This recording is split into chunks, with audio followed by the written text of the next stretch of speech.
Mm. What? I didn't mean to hit the go live button. I meant to hit the well, go live button. I meant to literally anything else. Holy. What's up, beautiful people? Here we are. Here we are. Another day. Another day. Another challenge. Shout out Daystorm. Look. I still got a voice? My voice? Yeah? We're here? Go to bed, you insomnia fish addict. Listen, Uh, I was going to maybe reschedule, but then I never did. So like last minute, I'm just gonna reschedule the stream. It seemed wrong. I don't know. We won't be going for 9 hours and 46 minutes this time. Hardest working fish stream still. What I miss? Oh my goodness, he's awake. I'm up. What did I miss? What did I miss? Let's go. Okay. So, title is actually gonna be accurate. It would have been wrong. I've been waiting since yesterday, dog. Yeah, I'm not. This will be a short stream. This will be a short stream. I have to sleep, but there's a lot coming up. There's a lot to do. A lot more streams. Shout out Featherfins. Had a good stream.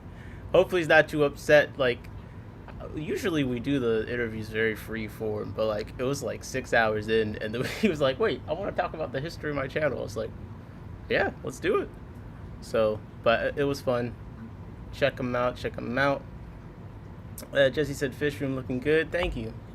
I've been working on some things, but it's not quite showtime ready, but there's some improvements going on. What's up, Skipper's Aquarium? How is it going?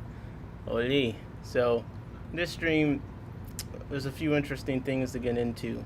Okay, I got my buyers and sellers report from the PVAS auction. I got Scotty's from the NEC. We'll take a look at that. I want to just look at all the aquarium events going on in October. At least in my area, there's a lot going on. Okay, so I just feel like it's a very busy month, and I feel like we should check in on all the things that's happening, right? Maybe? No? But besides that, just kind of checking in, seeing how everyone's doing, making sure everyone's as rested as I am, or at least slightly more rested, and maybe, I don't know. Just seeing how everyone's doing, I guess. Look, 9 hours and 46 minutes. Here we are again. I listened to parts of the stream back the other night.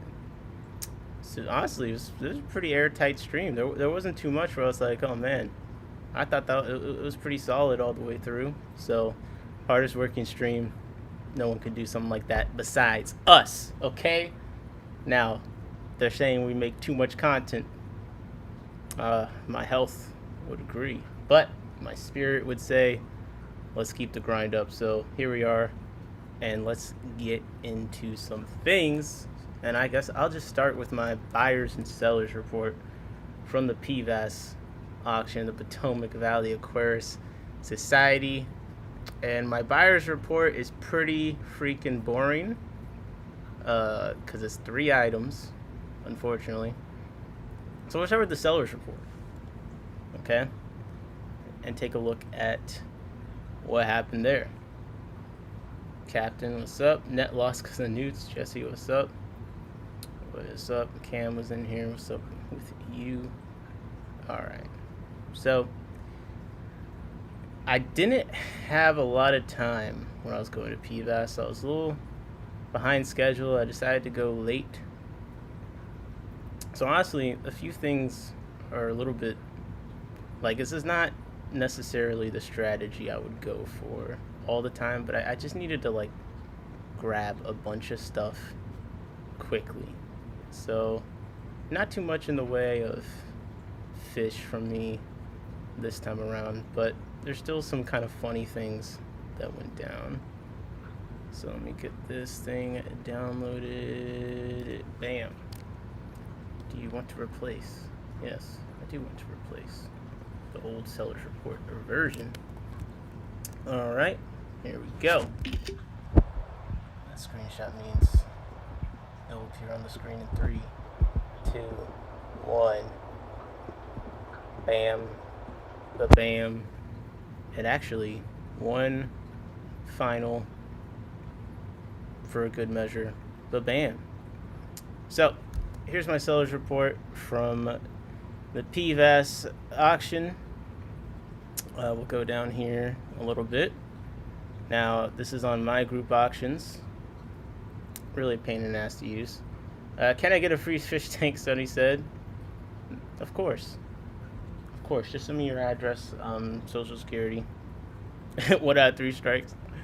Alright, so already off the bat, this is kind of like a degenerate, like, the way that I went about this.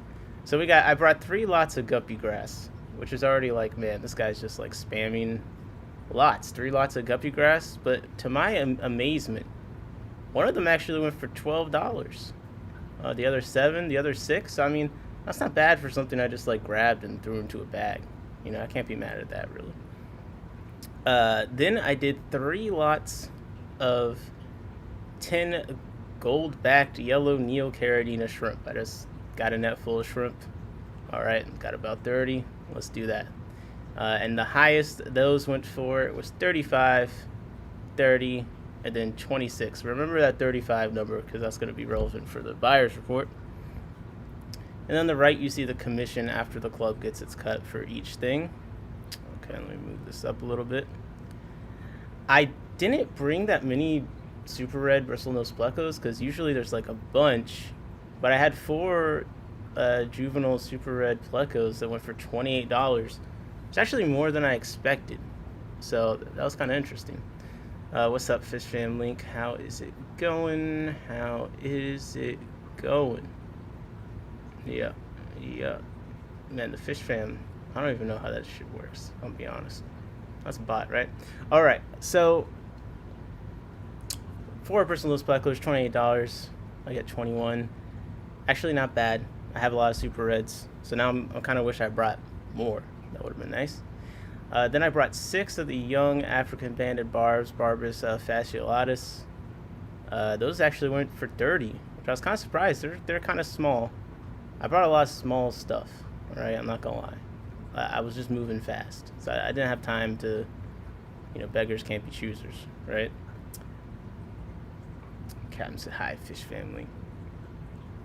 Okay, this one was a little bit interesting. So there was a trio of, I think, 3 or 4 unsexed beta rubra. They went for like $94. Someone really wanted beta rubra, so I kind of got my hopes up. But my 6 beta album arginata fry went for $45. Still not too bad. If I get above 30 at a club, I'm pretty happy. My expectations are low, but yeah, it was like a little bit after the beta rubra, so I was like, damn, my beta's cool too. But then this is like shows how auctions can get a little bit silly. So we got 6 reticulated hillstream loaches, some juveniles. All right, 6 went for 30, but then I had another lot of 4 that went for 45. So not really sure what is going on here, but in an auction anything can happen, and it's always funny when you see something go more than less, right? Saint G said, I wish I had a fish club here. I wish you had a fish club there too, Sonny. I do. Alright, then I brought some mystery snails. There's like 2 in each bag. We got $6, $5, $8, 3 lots of that. I bought 3 lots of many things. Then I brought a bunch of dwarf sag. One for 5, one for 1, and one for 10. Okay. So these are all going at varying different times in the auction, which is why they vary so much. Then we got a bunch of red root floaters. Again, 3 lots. 1 lot went for 4, 1 went for 16, 1 went for 9. And then I brought the floating bamboo, the Hygroisa aristata. 3 lots again. 1 went for 7, 1 for 4, and then 1 went for 16. So in total, I sold $395 worth of stuff. After the club cut, eventually I should get a check of $290.50. So that, and I was at the auction all goddamn day. All day. Jeez, I was exhausted, man. I didn't want to necessarily go, but I felt like I needed to go. So I did. But as we talk about the events coming up this month, like my levels of energy it might really limit the amount of club meetings I make it to compared to the usual. All right, so my buyer's report for PVAS is brief. This will be brief, but that's my seller's report. Then my buyer's report is not how I would like it because there's not a single fish on it. But I was like trying to stay within a budget. And at this club, they don't like to subtract right there what you sell from what you buy. So I couldn't like use the money that I, in theory, have from selling there to buy stuff there. So like I was a little more like conservative, you know. But there are some things I just could not resist. And this is what they were. So here we have lot 129, 10 red snowflake Galaxy Fishbone Caradina shrimp. Now, I don't really know that much about Caradina. Yo, Funk, can anyone tell me if there's a good trick to wherever it floors there's melt on me, but frog bit does good? Some people say they don't like high humidity where like their leaves get wet on top. But like I just like it just does really well for me. So I haven't had to like I don't know, troubleshoot that much. You know what I mean?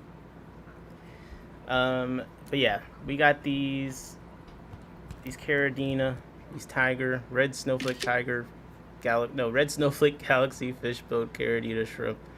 It's like, is that enough descriptors? And they look something like this, roughly. And I got 10 of those for $35, which, if you remembered the 35 number, that's how much the most expensive lot of my 10 yellow Neocaradina went for. So for anyone out there that knows what these are worth, because I don't, I just know they're a Caradina, you tell me how that makes you feel. But I was pretty happy with it because I've been wanting to try some more Caradina shrimp. So for $35 for 10, shit, I could not resist. What's up, SC? How's it going? SC says red root high TDS minimum flow. There you go. Red root cheat code. Yeah, if you got the flow in there. Okay, then for $55, I got some high quality Blue Bolt Caradina shrimp. That's for $55. I've been wanting to get the Blue Bolts for a minute. Actually, I was gonna just stop bidding at 50, but I raised my card at the same time, kind of as someone else, so it ended up that he chose me as the 55. So I love me some high flow. Yeah, that's gonna kill some stuff. So the Blue Bolts, about 10 of them for 55. I can't really be mad about that. This is the one that I wanted the most. That's like roughly what it looks like. Any Caradina less than $10 each is cheaper than LFS. Very true. So I guess by that standard, you know, this was less of a deal than $35 for 10, but 55, no shipping, can't complain at all. And then the last thing that I got livestock wise was 10 black snowflake Galaxy Fishbone Caradina shrimp. So we're gonna see if I can actually breed any of these. I'm pretty confident that I cannot kill them because I've been keeping 2 Caradina long term for a bit now. Like I think it was a black like pinto, and then the crystal shrimp, and I've been keeping them alive just fine. So I wanted to actually try something different, and you know, we're gonna find out if this was just a total bust, right? And this is what they basically look like. I don't think I lost any in the acclimation process. My acclimation process was sit the bags in the fish room for a while, dump the shrimp in. That was my process. They seem to be doing pretty decently. They love the decapsulated brine shrimp eggs. They really do. So, shit. Black Planet in the building. Let's go. Another all-nighter. Absolutely goddamn not. I actually don't want to destroy my life yet to that degree. Okay. So we have, you won't know for 2 or 3 weeks. It comes on late sometimes. In my experience, I pretty much don't lose any shrimp to acclimation. But also, these are shrimp I'm buying that were bred locally to me. So, it's different than if they were shipped or something like that. So that's probably why I've had pretty easy experiences with them. Okay, so I spent $156. The last thing I got was these Swiss Tropicals cube filters with jet lifter. Actually, I got them 1 second.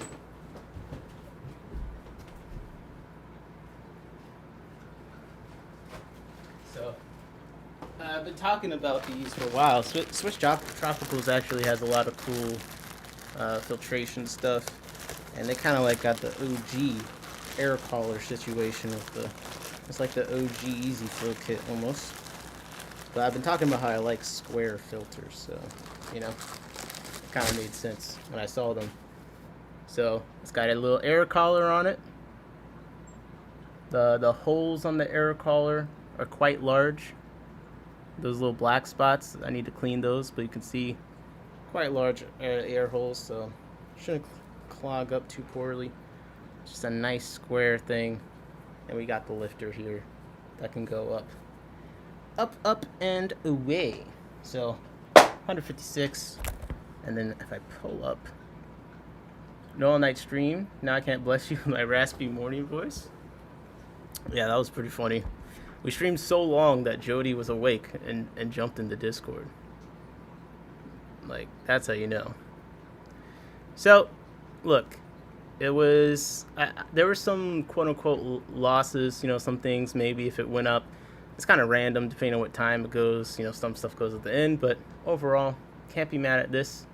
I picked up dirty Caridina shrimp for $156 plus some cubes. You got that cube for $6? Yep, I did indeed. The dry goods went half off at one point. And so after I sold $395 worth of stuff, after the club cut, I get $290.50, and I spent $156. So, in 3 years, when the check makes it, I technically will have made more than I spent. Although, between driving time, gas, tolls, I wouldn't recommend doing this for anything except for just so you can buy some stuff. But if it's a weekend and in your free time, it's definitely worth it. But I always say it's like the club auctions, they're not for making money. They're for buying stuff. Then you bring enough things that hopefully that pays for the stuff you're buying. SE said $5 per shrimp is good. Yeah, I can't be mad at that. At some point, I'll pull out the phone cam and I'll show you guys the shrimp. I put the blue bolts with the newts. I think it's going to be funny just how much stress it will cause people to see the newts trying to eat the blue bolts because they're constantly trying to eat them. And they're so bad that the shrimp don't even run from them. They just kind of like dodge. And then they keep doing whatever they're doing until the newts just eventually give up in frustration. But it will be funny to just see the high anxiety of watching that play out with these Caridina shrimp. Shrimp pimp? Yeah, there was someone called the shrimp pimp around here at one point. Alright. So that's the PVAS one. Kind of light, kind of light. But we got Scotty's report from NEC. Okay, he went to that auction. If you might remember, we went over the items in the auction, helping him make the drive, keeping him company on the drive. Now I did a 9-hour stream and he says that's too much content. He actually isn't. But if I streamed 5 hours 2 days in a row, that's what he wants. So make it make sense. It don't make sense to me. For Caradinas in this area, that's a hell of a deal. Yeah, the Caradinas were just going cheap. I need to get some other sellers reports. I could ask Grace or John. Maybe I'll do that and we'll come back to it. But like there's some good deals like golden lasers, groups of 8 were going for 50. The lowest it went for was 35. The gold bows CW 102s went. I was like a group of, I want to say 7 or 8 for $150, which is actually, believe it or not, a steal. It was a breeding group.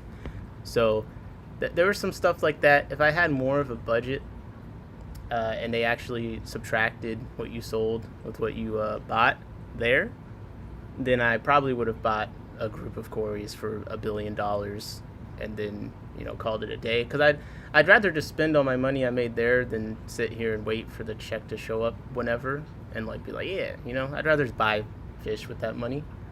But all right, Scotty, he is openly he bought some stuff just to bring back to the ACLC auction. So if we like any of these things that he bought, this is kind of like a preview. We either we rob him or we actually go to the auction. Where is Scotty? I do not know where Scotty is. Yeah, Corey still reigns supreme at auctions like this, honestly. They're by far the most consistent, like, the Aspidoras, like the pepper, the small pepper one. I'm totally blanking on the Latin name. Yeah, people really want Caradina, don't want to deal with ours, so it's cheap. Yeah, so lucky for me, this is where I'm at with the Caradina. So the crystal red shrimp are breeding in my water. Now, if you look at the parameters that Caradina like, okay? So Caradina, let's just do blue bolt shrimp parameters, okay? So they'll say, let me not do the Google AI, let's see. Let's do shrimp science, okay? They'll say pH 5 to 6.5, GH 4 to 6, KH 0 to 1, TDS, 80 to 180, and then like kind of lower temperatures. My tap water is pretty much exactly the parameters they say all the Caradina shrimp like. So for me, I can just throw them in any of my tanks, and they seem to at least stay alive. The crystal red shrimp breed. The pintos, I think I have all females, so they haven't bred, but they've been alive for a long time. So this is going to be the real test of if I can breed more than one kind of Caradina species in my tap water, because it just happens to be in the range that people recommend for them. So we'll see. That would be nice if that were the case, but we'll find out. So this is Scotty's seller's report, and if you want something to bring to auctions, that probably would have done well at PVAS 2. Live food cultures always do well. If Aaron brought some worms here, he would clean up. It was like all Daphnia. There wasn't too much. And here we see Scotty. He has 3 lots of banana worms. One went for 5, another one and then 2 others went for 12. Aaron says your consistency, is your KH consistently 3 to 6, or is it lower? No, it's usually lower, but I don't care. I don't think it matters. That's my opinion. I don't care. I don't think it matters. I put all sorts of, I think diet. I think I put other KH things in there, kind of just naturally.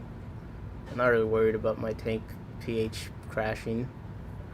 All these tanks have been running for a bit, so yeah, I just don't care. So yeah, this is like pretty expensive for banana worm cultures, and these are actually ones he split from Putu Bird. So we got $5 for one, then $12 for 2 other ones, and look at this. This is one thing to know. All 3 bought by different people. So this is like something a lot of people need, and even if it's more expensive than maybe you typically want, if you're at the auction, you want to get something there. If it was easy to get, you would have already gotten it, right? So things can go for higher than maybe retail price just off of convenience, or if they're selling stuff, like I said, and they're able to subtract that from what they're buying, then like whatever, man. Like it's monopoly money. You know, it's easy to just keep bidding, let the ego take over. So Scotty is cleaning up over here with a decent amount and just banana worms. Then in vinegar eels, he's got 3 lots of those, one for $4, one for $2, one for $7. And 3 lots is commonly the amount of like repeat of the same item you can fit in, so that's why you'll see a lot of threes. Then we have 4 blue diamond Neocaridina shrimp. Went for $30. And then right after that, we got 4 blue bolt Caridina shrimp, and they went for $12. 4 blue bolt Caridina shrimp went for the same amount as 2 separate lots of banana worm cultures. So if you went, so Scotty is like cleaning up. That's an easy, sorry, not Scotty's cleaning up. Whoever bought that is cleaning up, because that's a fantastic deal. Okay, with 4 blue bolts for Caridina prices. Now we need to see the quality of these blue bolts, which I know nothing about, but still, on its face, pretty interesting. Then we got 4 Xiphosphoros helleri. Those were bought for $6. Then we got a bag of goodies bought for $7. Bag of floaters. I'm gonna ask one second. Give me a second so I can ask people.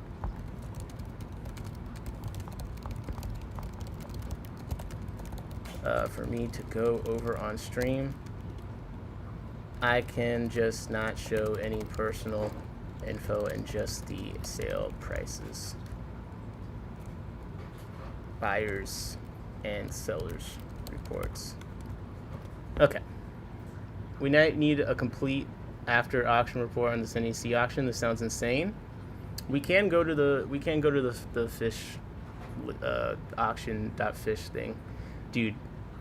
I'm waiting for the day there's no more my group auctions. Like, this site is aggressively terrible to use in every way, and has so much less value than auction.fish. Don't you have to pay to use my group auctions? I don't know. It's horrendous, man. I'm sick of it. Then we have a bag of floaters, went for $6, and then big win here. 4 Limia Islay Tiger Limia went for $35, which I feel like is pretty good. Okay. Now, let's see what Scotty purchased, because, like, we see what he's selling, but like, what on the other side of things, what does this man's taste like on the purchase side? So this is already kind of interesting. First, we have 8 albino corridors for $10. Not bad at all. It's, relatively cheap. Followed by Neo Lamprogris multifasciatus for $10. We'll have to check the numbers. And then this one, depending on how many there are, could have been a nice pickup. Cori Trilliatus for $20. So we'll have to go to the actual listing and see how many Cories he got. But like, there was no Cory going for $20 at the PBAS auction. Like, if I was here, I would have bid on whatever this was, because I want to buy Cories. But this is what they look like, at least from one Google image. There's a nice Cory. I like the white bodied with the black striping Cories quite a bit. So yeah, this is just kind of what I'm into right now. Cories for $20 would be nice, Jody said, as she reflected on the $401 she spent on some Fireball Cories. Then he bought cherry shrimp with Saswasser tang for $20. Now, this is another thing of PVAS. Multiple lots of natural colored or wild type Neos, 10 count, went for $20. So, just kind of interesting. Shrimp, depending on where you are, sometimes shrimp just always have kind of a decent price. If you bring a bag of cold shrimp and you get $20-15 for it, I mean, that's a pretty big win, especially if there's somewhere where it's like low effort to catch a bunch of them. But Scotty out here, he sent the $20 for the Saswasser tang. Like him said, that's a weird Java moss. Okay, we'll have to look that up. And maybe that's like a native moss or something. I feel like I saw someone talking about that. We got aquarium co-op fish food / easy green misc. So we'll have to look at that to see what it is. Wilds for 20 is a joke, SC said. Yeah, that we'll have to see if the prices for PVAS are up so we can look at that. Let's. Oh, I got another seller's report from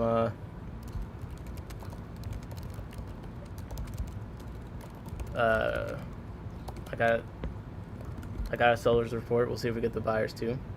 Looked like a quarry to me. What happened to what's stolen shrimp? So yeah, we'll have to see how much food you got with that. Then we got Java moss, Vesicularia dubania. I almost thought that was like W, which isn't that what they called George Bush at some point or something? That's like what I prayed. I mean, it looks like Java moss to me.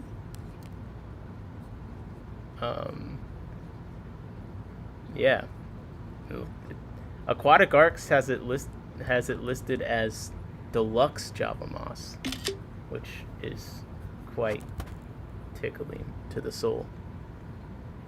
I was only joking, Nick. No worries. Oh god. Oh god. What's up, Nick? Mick, you can't talk about my sleep schedule. I think Mick has the worst sleep schedule in here. But yeah, this is a deluxe Java moss, perhaps. Okay. Okay, then let's see. He picked up those red chest indlers, 2 pairs.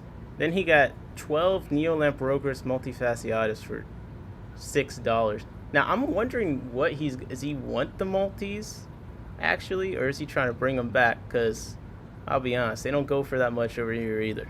So I'm curious. He's got 2 different lots of multis. Then we got 2 lots of Florida Aquatic Nursery 1.5, 1.10. Mix at 3 a.m. here. Nothing wrong with that. Okay, buddy. He spent $10 on a 1-gallon plastic tank. Okay, I'm starting to question Scotty's decisions here. Okay, your blue bolts, 4 blue bolts will go in for $12. You can't be spending like this. Jody said that's my kind of time. Yeah, he's not waking up at 3 a.m. He's just still awake. Don't let him trick you. We got another plastic tank for $10, and then we got 20 rusty blue shrimp for $10, which when we go and look at these, like, that's a lot of shrimp for $10. How ugly are these rusty shrimp? That's why you got to give them a food name, man. That's why you got to give them a food name. Here we go. We got a buyer's report here. Da-ding, da-ding, da-ding. The silence at night is the best. It's easier to focus when living in the city. I'm with you. Truly with you. Okay. We have another seller's report. What's up, Chris Junkin, Tropical Fish Co. in the building. This is a very fun seller's report here. So, bam. Electric Blue Acaras, juveniles, unsexed, group of 3, went for $26. This is actually pretty great for Electric Blue Acaras. I've seen them go for like $5, like the same amount, like where people just don't seem to want them. But this auction, there's like 100 people in the room. They wanted them. It's a great looking fish. So 3 of them for $26, and the seller I know has a bunch of them. So this is pretty nice. Then another lot of Electric Blue Acaras, unsexed, group of 3, went for $18. Not bad. We got pearl scale koi angelfish, unsexed, group of 3, went for $30. I would say auctions can be great places to pick up some more common angelfish for not bad prices. I'm not an angelfish person, so I have no idea what the price should be. I just know, like, there's a lot of lots of like black angelfish, 4 black angelfish going for like $40, $50, and I felt like I've seen them go for more before. But you just never know, because here we go. Betta rubra, unsexed, group of 4 F2 juveniles, wild type mouth brooding betta. Oh, she's got the F2 going. Let's go. Went for $95. Let's freaking go. That is a nice one right there. I'm looking to my left of my tank of 30 unsexed Betta rubra juveniles, and I'm envious. But the person selling these, I got mine from, so I would never put them in the same auction as them, obviously. But it's just kind of funny. Whenever you have a fish and someone like puts it in and it goes for like a good amount, you're like, God damn it, I should have brought that. Okay, so yeah, 4 Beta Rubra unsexed juveniles for $95. You cannot be mad at that. That's pretty dope. Jesse said, got my tables for the next ACLC swap. Oh shit, when is that? I need to go to that. ACLC swap. Those are usually pretty good. I mean, Jesse's going to be there, so it's going to be great, right? Okay, we got a lot of pearl koi angelfish, single, unsexed adult. Went for $24. I don't know anything about angelfish prices. That seems good for me. Then we got a pearl scale koi angelfish pair, 1 male, 1 female, and that went for, is that 80? No, it's $60. $60. Now, here's something that hasn't been doing well in some auctions I've been to that actually did pretty nice at this auction. We got koi skin guppies, at least a trio. 2 lots of those. One went for $30 and one went for $20. So, not bad at all. Then the red tail Gudeid, Zenatoka Isinai, a pair plus fry, Cares fish, went for $14. So overall, this seller sold $317 worth of stuff, and after the club cut, should be getting $237.75. Now, I'm not sure what their buyer's report looks like. If I remember correctly, I think it was probably a lot more than what they sold, but I don't have the buyer's report at this time. But yeah, you just never really know where you might end up with these things. But that's pretty good. That's a pretty good haul. I'm gonna pull up the NEC auction page real quick, and we'll take a look at what some of the things went for.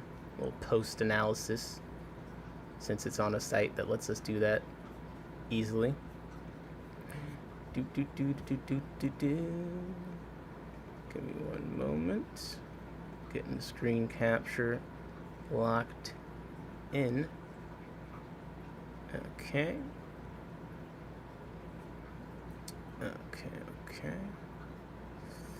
What's up, Redneck Aquatics? Mickham said came home with 4 Red Phantom Tetras. Nice. Stan, congrats on your card. Stoked for you, brother. Oh, Stan got a golden ticket. Let's go. That's the Fisherman Punks, right? Critters. Captain's Critters. Okay. What was I doing? Right. Let's get in the screen share. So, okay. So, screen share, NEC auction. Here we go. It's appearing on the screen, and well, I'm actually on the wrong page. In my tanks, make sure to switch to live chat, not top chat. Oh my god, thank you for that. I always miss that. And look, I didn't see that Mickham, so my LFS got lazy. Expected to come home with 2 pairs of Scarlet Bass plus a pair of Aphioplates Dubosi. Came home with the Red Phantom Tetras.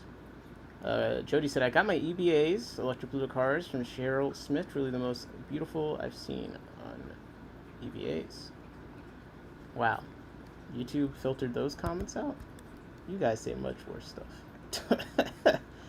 Oh, it is slacking. Okay. Here we go. NEC annual auction. Let's just see what the interesting things went for. He hates sorting fish when in a hurry, so come back another day. Yeah, fair enough. I do hate sorting fish. Empire of Dirt, Jeff Kane. What is up, Jeff? What's up, Jeff? Yeah. What's up? Ooh, Brokius SP C102, 8 adults. What do you guys think this went for? Let's play a little game. Let's try and guess the price that we think it went for. Okay. 8 Brokius SP C102. 8 Brokius SP C102. Retail price looks to be like $12 to $14. They're on wet spot, so I mean they don't look like the most available Corey, but I mean they're around. It looks like they're not like ultra expensive. Imperial Tropicals had them at some point, but it looks like Wet Spot might be the only ones right now. Okay, let me get your guesses in. How much you think this went for? Come on. Chris said, I have had regular blue Acara years ago, but never kept electric blue Acaras. I think they're beautiful, though. Yeah, I got a few groups from the same seller in that auction. I'm hoping I get some pairs popping up.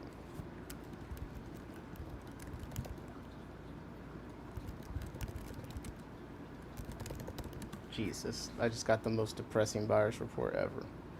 Okay, 43 C102, $43 each. Not here. The blue car are nice too, Christopher, Sunny G says. Okay, 186 says $80. Keep your guesses in your head. I'm clicking. And oh my fucking god, $22? Yo, we should have had Scotty do some proxy bids. Man, I couldn't get a Corey with one eye for $22 at that PVAS auction. Wow. This is like Corridor's Aeneas prices. That is a fantastic pickup right there. Wow. 8 of the C102s. What state are those fish drops from? Well, some are Virginia, some are Maryland. This one is in Springfield. But we know some people that drove there for it. But we're going to go over some events that are happening this month, and I'll try and cover some that aren't in my area, so perhaps I might say one near you. It's kind of funny because 3 Corridors Mate went for $20 for 3 of them, when 8 of these went for $22. It's wild. Your Corys have short bodies and huge noses. Yeah, this Cory price is that's a good pickup. Okay, pair of blue German Rams. I'm gonna guess they went for $25, and here we see they went for $14 to bidder 714. Not bad. Okay, we got some bad lots with no pictures. What do you think 3 Plumfin Hillstream Loaches went for? Based on the auction so far, I'm gonna say $14. Oh my god, they went for $150. What the okay, let me Google it. Yo, I've never been so wrong. Oh, it's the Laticeps, maybe. I said Plumfin, but maybe that, yeah. I guess I could see the Laticeps going for that much in a club auction because people don't see them very often in person. But that's still a lot. Wow. That's a lot. Did you do Keystone Clash? I did go to the Keystone Clash. I don't think we went over the auction results of it.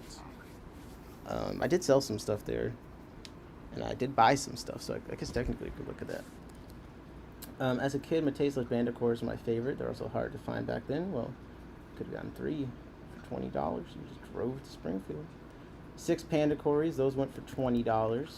Pandas are usually pretty decent. I say $20 isn't the most, but it's not the least. It's not the least. Pandas are still I mean, they're not expensive, but I mean, they're still, you gotta spend money on them. Seems like everyone was just bidding on the Loaches. Yeah, wait, does it show the bidding history? I don't see it, no. Okay, 6 Rummy Nose Tetra. What do you guys think this one for? I'm gonna guess $30. That's gonna be my guess. Keep your guesses in your head right now. Just the first, you don't even have to type it, just the first thing that pops in your head. Let's find out. $14. God damn, man. Okay. So as we go, hopefully we'll find out what people like in this auction, because so far, it's just the Loaches. Okay, 6 Auto Cats. I'm gonna guess these went for $24. That's my guess. And a couple fish guys 18 on the last one. Oh, I get the system? I thought it was a store list. No, this is an auction. Hey, I guessed 24. 6 Auto Cats went for 21. That's pretty good. That's a pretty good guess. Guessing how much you think it's gonna go for. It's an important skill in an auction. We got 6 White Cloud Minnows. Those went for 18. Blue Kochu Tetras. 6 of them went for $30. How much do these cost? Oh, they're not that expensive. Okay, $30 for Oh, $30 for a Gardner Eye trio killifish. It's not bad. And then $12 for a Gardner Eye pair. Bizarre. Okay. Okay. These prices are. Yeah. Sunny's cat typing. Sunny said, "Can I get a free fish tank backwards?" Come on, Mick, pay attention. Uh, Bad as in like, they should be higher or they should be lower. Okay, how much do you guys think? This is not a fish I know too much about. I know what I think it would go for at auctions near me, but what do you think a platinum parrotfish proven pair would go for? Let's look up a platinum parrotfish buy and just see. 17, 10, 19, 20, 18. Okay, so it's not like the most expensive. I'm gonna guess this went for $8. Okay, I'm gonna guess for 8. It went for 5. Wow, I was close. I was trying to be a bit more optimistic, but they went for 5. Okay.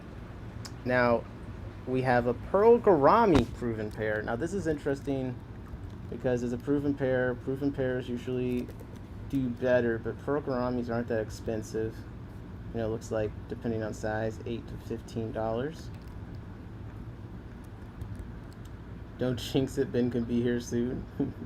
Albino parrots are the new expensive thing. I mean, okay. I haven't seen them, but I believe Chris is really tapped in. I randomly popped in this UK streamers live, and like Chris has like been in there since like he's at 500 subscribers. He just hit 3,000. I'm like, man, Chris is tapped in. He's tapped in. So what do you think? This Pearl Gourami pair? A year from now, albinos will be 10. Ben is a channel member. It's funny. I'm gonna guess Pearl Gourami pair is. I'm gonna guess $8 again. Oh, they went for $28. Okay. Also, this is the same person that bought the parrot pair. Bought these. Oh no, sold these. Sorry, the same person that brought the parrot pair sold these. So, we got 6 banded coolie loaches. Now, this isn't going to be the most expensive fish ever, but I think this is a fish people like. So let's say 6 of them is like $30 based off of this eBay listing. Banded coolie loach buy. Let's say 6 of them. Man, did coolie loaches get more expensive? Okay, no, we got a school of 3 for $10. I don't know if the banded one is something different, but yeah, I'm gonna guess $24. I seen an albino G'dayad in Pelham's auction. Oh wow. $35. I guess 24 is $35 for 6 banded coolie loaches. People do like them, and this is also sold from the same persons before. So I don't know if this is like a club donation or this is just like, yeah, this person came with a ton of stuff. There's another lot of banded coolie loaches. So did they go more? Sometimes if it's the last one, it actually goes more than the first one. I'm gonna guess for 28 for the second lot of the banded. And they went for 12. Oh my gosh, the price drop. It's difficult. We need to see the size and quality. Well, see, the thing is that we're guessing based off of what people are bidding. A lot of people don't go through the effort to look at the bags, so a lot of them are going off of just the same thing we are, honestly. Like, people do look at the bags, but a lot of people bid just off the listing. It is kind of annoying. They got no photos of everything. Let's do. This is one I think we're all familiar enough with to do a good guess. Let's see how much we think this lot of 6 pygmy cories went for. Think of a number in your head. Sunny said I'm glad Ben got something free because he was gifted a membership. People really like pygmy cories. Pygmy cory. They're not the most expensive. Let's see. Wet Spot has pygmy cories. Extra small at $5.25 and small at $8. I'm gonna guess the first lot of pygmy cories, I'm gonna guess went for $42. Chris says 18. All right. 22. Wow. People usually like the pygmy cories. Okay, the second lot of them went for 24. Okay, people just don't like cories in this auction. Mick guessed 17 and Sonny guessed 75. Nope. Damn. Okay. Okay, Pseudomagil Gertrude. Six of them. This is like a $10 fish, about, right? $8 to $10. I'm gonna guess, man, I want to guess 30 at least on them. But I don't know. What do you guys think? Think of a number? Pseudomagil Gertrude. 6 of them. Pseudomagil Gertrude.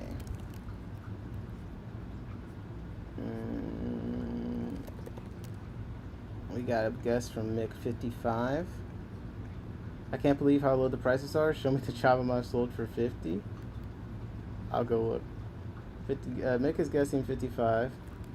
I mean, it really depends. Some places these would go for more, and others they wouldn't. That's why it's good to know the club, and that's why auction fish are nice, because you can look at past auctions and see what things went for. But for a kind of all-day auction thing where more people show up, these are pretty low on some stuff. The loaches went crazy, and the banana worms apparently went crazy too. Jesse guessed 40 for the 6 Gertrude, 40, and Jeff guessed 5. Jesus. They went for 25. I guessed 30. I think I was the closest out of all of you. Yeah, 3 pairs for 25, and the second lot of them went for 32. So that one was closer to my guess as well. All right. This is going to be interesting. These are 2 fish that we're familiar enough with. The Emerald Dwarf Rasboras I don't like, so I don't think I'd be able to guess well on them because I just have too much bias. But what do you think 6 Chili Rasboras went for? 25 is okay?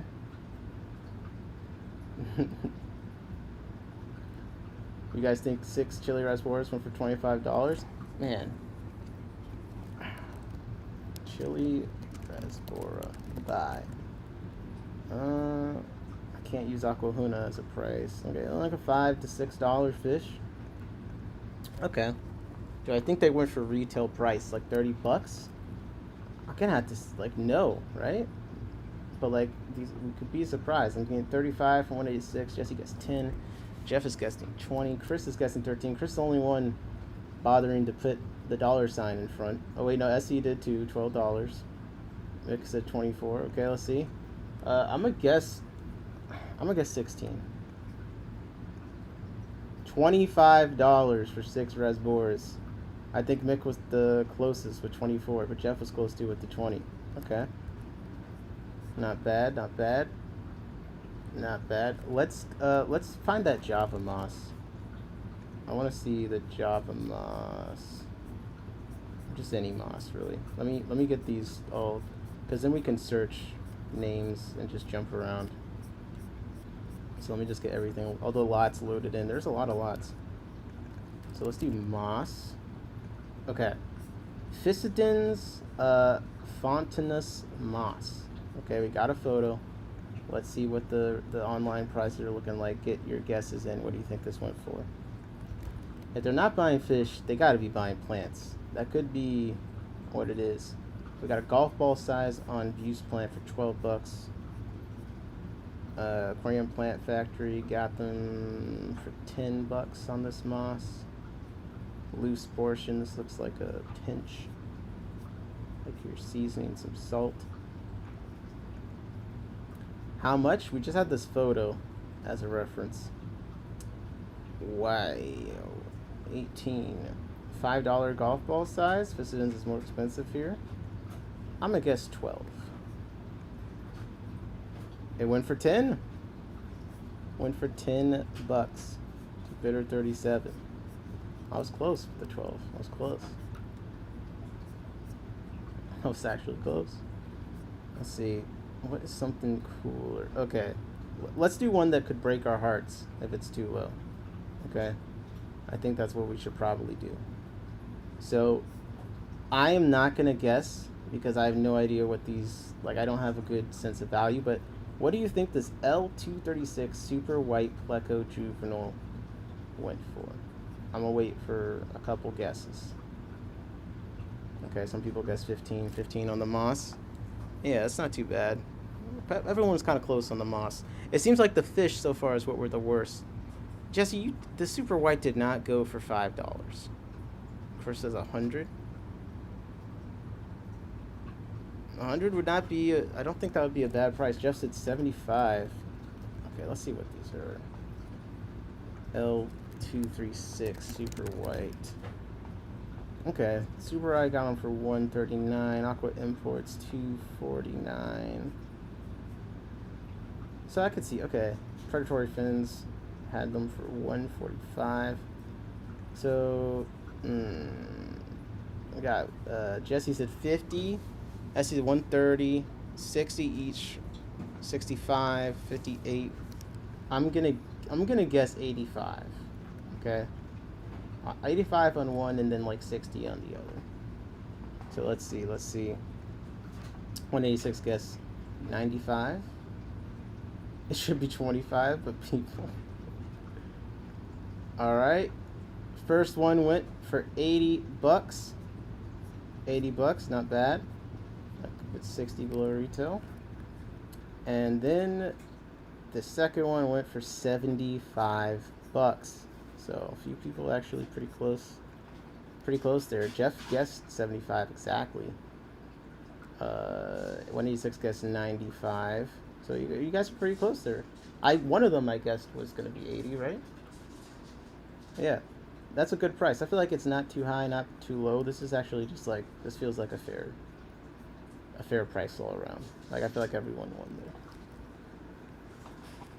there. Okay.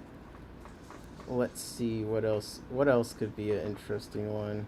Nickham said Jeff was spot on. Yeah, he nailed that one. You don't like Super Whites? He said it should be 25.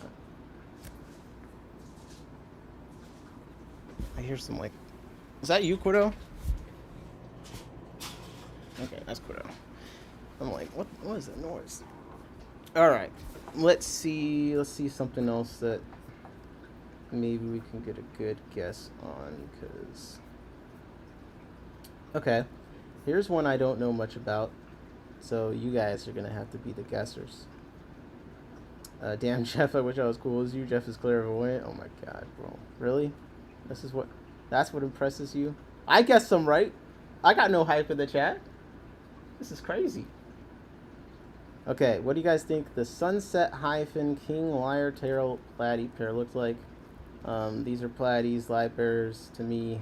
I'm asleep. But this is a pretty cool dorsal fin on this guy on the left. Let's Google this up. Featherfin said, how do you have energy to stream again after last night? It's because of your passion, man. Your passion. I appreciate you. I hope you had a good time on the stream. I definitely enjoyed hanging out with you. Johnny said, what's up? What's up, Johnny? Wait, pass? Like, you're passing on doing the stream again? Oh, domestic library pass, yeah.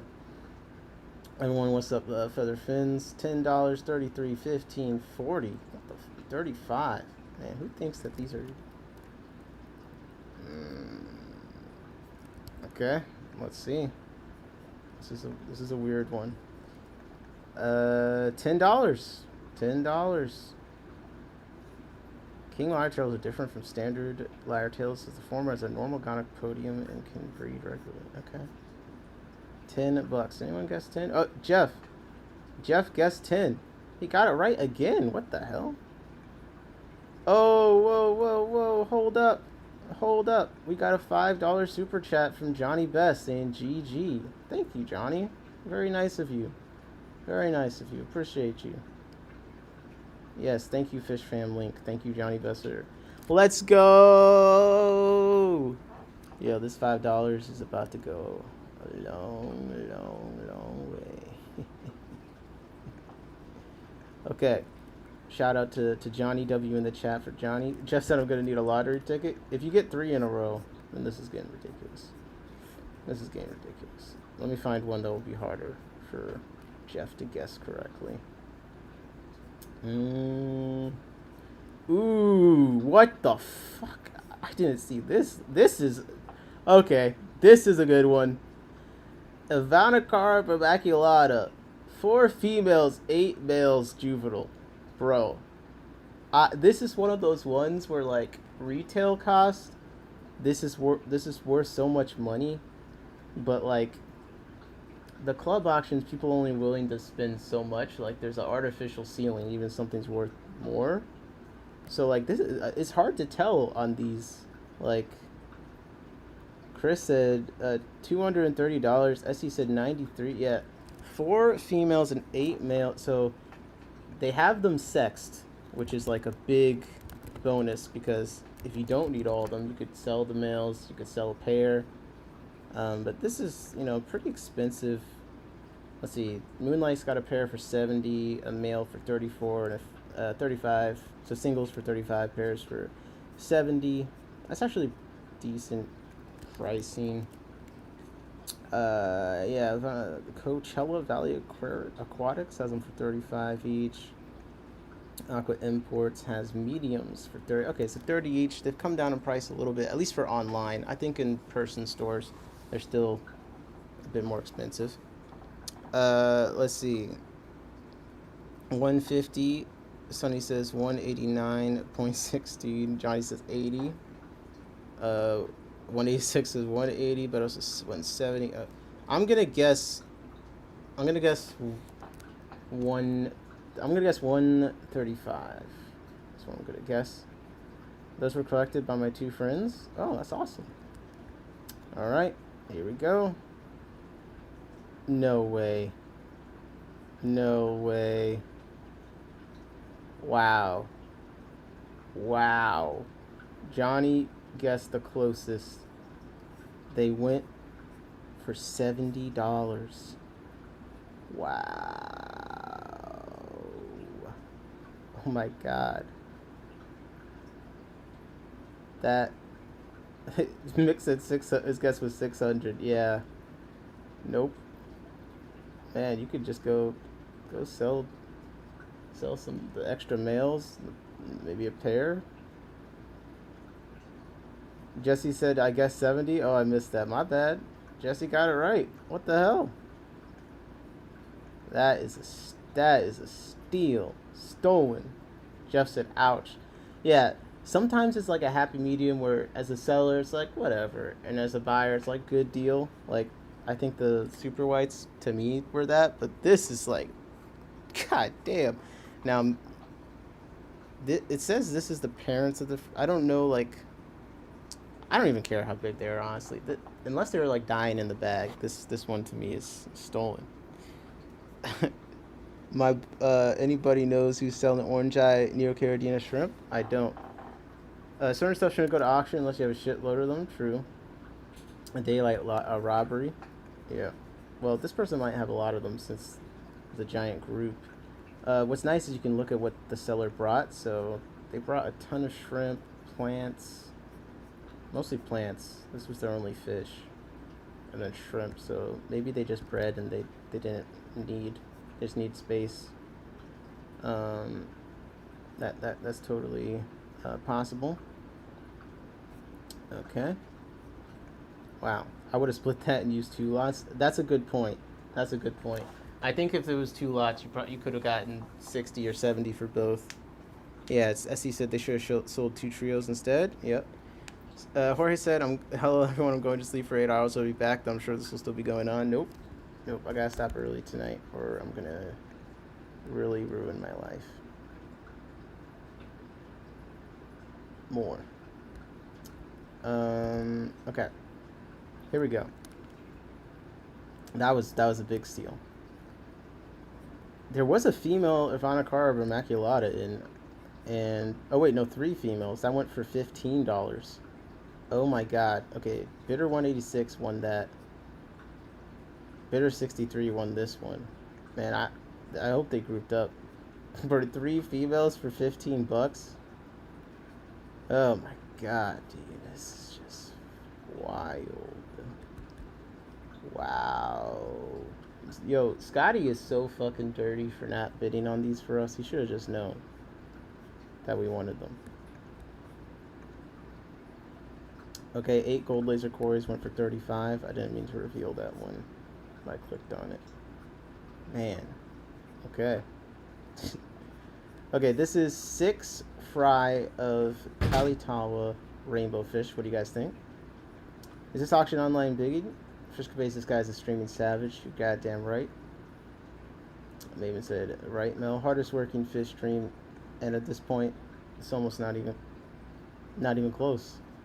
Now, is the work actually producing anything of value? Remains to be seen. In local clubs, people swap or sell cheap to each other, so that may explain the price. True, but let's see. This is an NEC annual auction. Usually, you get people from the outside. All right, we got a guess of 40 for the 6 rainbow fish fry. 100 from Johnny Best. 25, 30. Jeff said 1. I'm gonna guess 14. My name is up there. Where's your name? Oh, Mel. $48. What's up, Jorge? Okay, let's see. Wow, this one surprised me. This actually went for $45. This is the most reasonable price we've seen in a second. 6 fry for 45. I feel like that's not bad. This is the parents, so I don't know how small they are, but yeah, okay. Okay, we're coming back here a little bit on the seller's end. Sorry, I didn't know it was an auction. I'll be quiet now. No, you're fine. We're looking at an auction that's already ended. We're guessing how much stuff went for before we click on it. This one I think is going to be hard to get right. 6 bumblebee gobies. There's 2 lots of them. Let's look at how much bumblebee gobies. How much these go for. Man, searching for buying fish, the SEO, like all the sites selling fish, their SEO is like actually garbage tier. Like nothing comes up in the top. These people pick it up. These were selling them for 6. Okay, 7, 8. Aqua Imports got them for $3.49, although they look very tiny.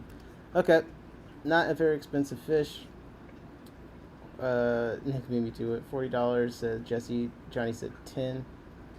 $8.99. I'm cheap. Temper said 50. Oh my gosh. Bumblebees 3 for 12s at my LFS. Fish Cafe says. Johnny said 30. SC said 22.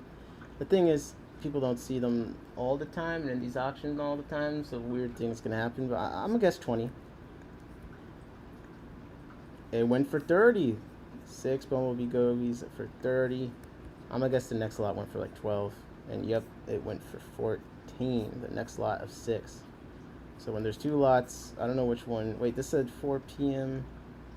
and this one said 11 a.m. So yeah, the other one went like 5 hours later and went for 14. So it tells you a little bit about the strategy if there's multiple lots of something that comes much, much later.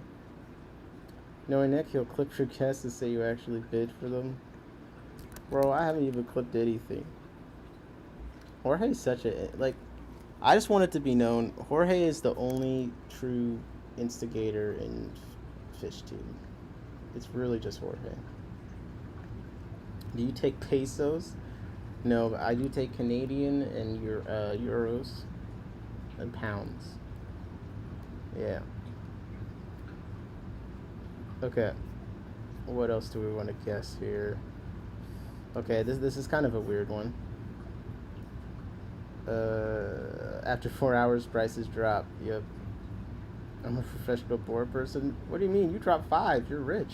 You gave me $5, bro. You're balling.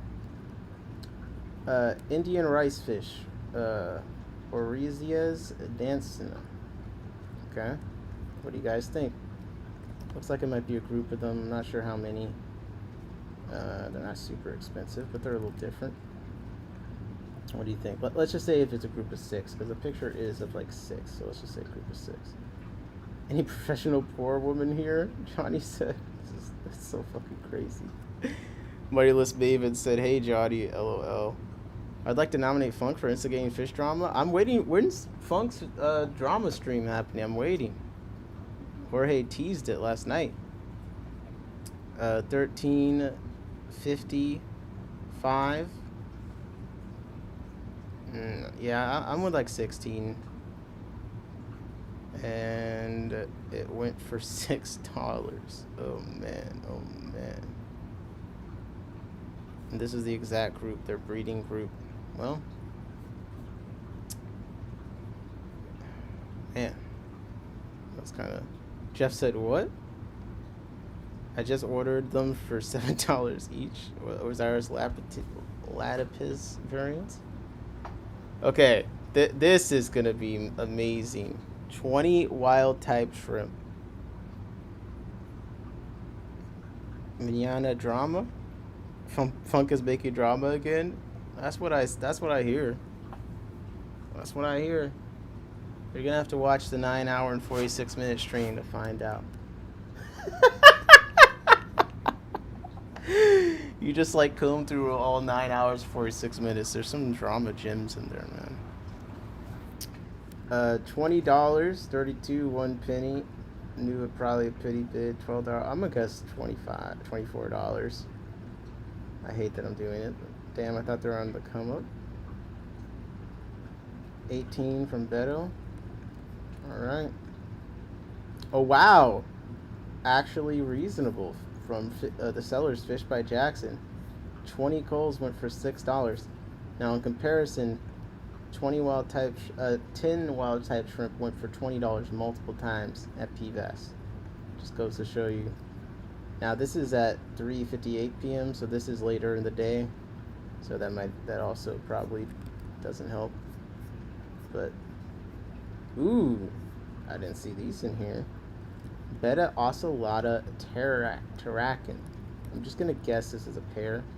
BW Aquatics had from 70, and I'm not seeing them really listed anywhere else. Looks like an Immaculata Complex. I'm not really a fan. Some of them do look kind of cool, but I think they just get too big for me for the most part. Okay, let's say this is a pair of them. What do you guys think? $70 retail? 50, 90. Man, these people have been like, I don't even know what to guess. I'm gonna guess 30. I'm gonna guess 30. Let's see, you said 33. Fish campaign set up sticking with chickens. You been on chickens? Let's see what this thing went for. I was exactly right. It's a trio, actually, of F1 fish, 3 inches. Obtained parents for Blackwater Aquatics, so they paid that 70 pair. Who imported in wild specimens, and it went for $30 to bidder 131. Nice pickup. Nice pickup for the trio. Jody guessed 47 on those. Not quite. Oh, we have to guess these because we looked at these on stream ahead of time as what we would want to buy it for. I would be willing to bid these up to $40-ish if I needed to. Now, because this is the only crib in the auction, and it's kind of unique, and they are pretty, I feel like there is a possibility, depending on what time it went. A pair of them is like $60 retail. It's something unique. Maybe the auctioneer could have sold them really well, but like, these are rare. You don't see these. You know, that's another variable. The auctioneer does make a pretty big difference on how well something does. So, like a really big difference. So, I don't know. Probably $24 is my guess, though. That's a nice beta. We got a $20 guess. Chris said, I love my ocelota. They're super personable. Fish Base at 50. 55. Nick said 50 last night. Is this auction also do online bidding? No, this one didn't. This was in person. Jeff said 20. Tipper said 32. Johnny said 15. Oh my god, Johnny, you don't like cribs? If it's 15, I'm gonna cry. I guess 24. Oh shit. Okay, wait. Adjust your guesses. I haven't seen the price yet, but it's 9X F1 juveniles parents purchased from Wet Spot. So I thought maybe it was a pair. Apparently it's 9 F1 juveniles. If this changes your wait. I did not mean to hide Johnny Best's messages. I don't know how I did that. Johnny, my apologies. I did not mean to do that. I didn't mean to do that. I'm sorry. How do I come back, Johnny? Come back. Unhide user on this channel. Okay, my bad, Johnny. $50 final answer, 52, 34, 155. I stopped pulling females when I got a tank full of enchilada. Nice. Yeah, the mouth breeders are good. Johnny said it's okay. Look about that. Let's see what these went for. Oh my god, dude. This. Oh my god. It went for $10. Oh man. Oh man. Did anyone guess that low? Damn, Johnny guessed 15 and Sonny, I think he might have guessed 10. Beto guessed 18. Man, that is fish to keeping. No one wants cribs. Yo, people, I disagree. I think people want cribs. Now at the auctions, it depends, but that's bad. Cause like this, my store brings in cribs. A couple stores around me bring in cribs very regularly, and they seem to sell them at a decent pace.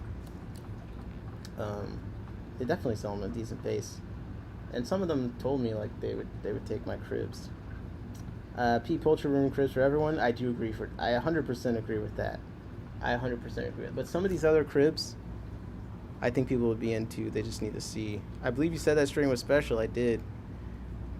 Aaron said, "Where's Scotty? Some of these fish had to be terrible." Honestly, Aaron, you know that the fish weren't like we've seen this in person. Jeff agrees with Johnny saying no one wants cribs. There's so many amazing cribs. I wish there were more. I think cribs are popular. Like people sell a lot of cribs. I don't think they're. I think it just depends. It just depends. You know, it's not all or nothing. Depends on where you are. Like we saw Dan's Fish selling those, quote like the blue cribs for $100 pair. We thought that was crazy, but people are buying them. I see pairs in my LFS that are $60. People are buying those. I'm not cyclic guys, but cribs I'll vouch for. You guys 15 on them, bro. That's not vouching in my book. Okay. You guys 15 on them. Oh, it's weird seeing crayfish. I've gone to so many Pennsylvania. Okay, this is a good one. This is actually all these right here. We got a lot of CPDs, albino cobra guppies, supposedly Pseudomygo pascae, and Pseudomygo gutrude, 004. These are all smaller fish that I don't know the cobra guppies as much, but these other three usually are valued. So let's start at the CPDs. What do you guys think 6 CPDs went for at this auction? And I'm not going to look at the price, but I'm going to look at the time because I think that is helpful. Well, actually, no. We're not going. I'm not going to introduce that variable. Okay, get your guesses in for the CPDs. As he said 6. 6 CPDs were for at least 20. Okay, 20 from fish to keeping. We got 35, couple of fish, 25, 6. Johnny Best 35, Beto 28. I'm gonna guess 40 because every auction I go to, the CPDs do really well. So I'm gonna guess 40. It's like the only fish people care about. Like you'll see every other cool fish go for like peanuts, and then the CPDs people just can't buy. I have to assume everyone's slaughtering them because this just seems to be infinite demand. Beto 28, Johnny said 35, Jeff said $6. All right, let's see, 6 CPDs sold to bidder 59, and here we go. 6 unsexed, and this is the picture of them. They went for $45 to bidder 59. See, hey, look at that. Look at that. You could have bought in this auction. If you sold this lot, you could have bought 3 free Ivana Carb or Baculata females. And with $45 in this auction, you could have bought 3 vermaculata females and 9 F1 juvenile Telephilochromis tenuatus. If y'all are paying these prices, I have some available. Yes, SC, people pay these prices. I'm not, but I do need CPDs. Chris said when I first started, CPDs first started being popular, I said it would never last. Boy, I was wrong. Bro, I was breeding, CPDs were the first fish I bred, and I bred like 50 of them. And I don't have them anymore. I sold them. And I was like, I don't need to keep breeding them because like the hype will probably wear down. And it just keeps going. It just keeps going. Wow. These people need to come up here so that CPDs are cheap. Are CPDs like below $8? Oh, cheap at the auction. Okay, okay.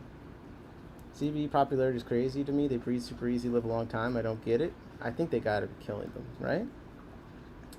We'll do some Opistos in a second. I want to finish up with this row of fish here.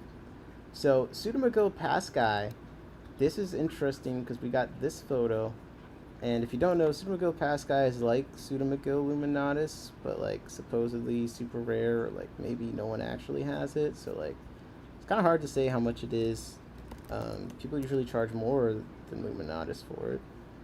Sometimes you'll see it listed places, and it seems dubious whether or not that's what it actually is. But you know, luminatus is like $8 to $10 for one. So, what do you guys think? Pseudomagil pascae. Just keeping those aren't P pascae, they're mislabeled P luminatus. I just usually assume so.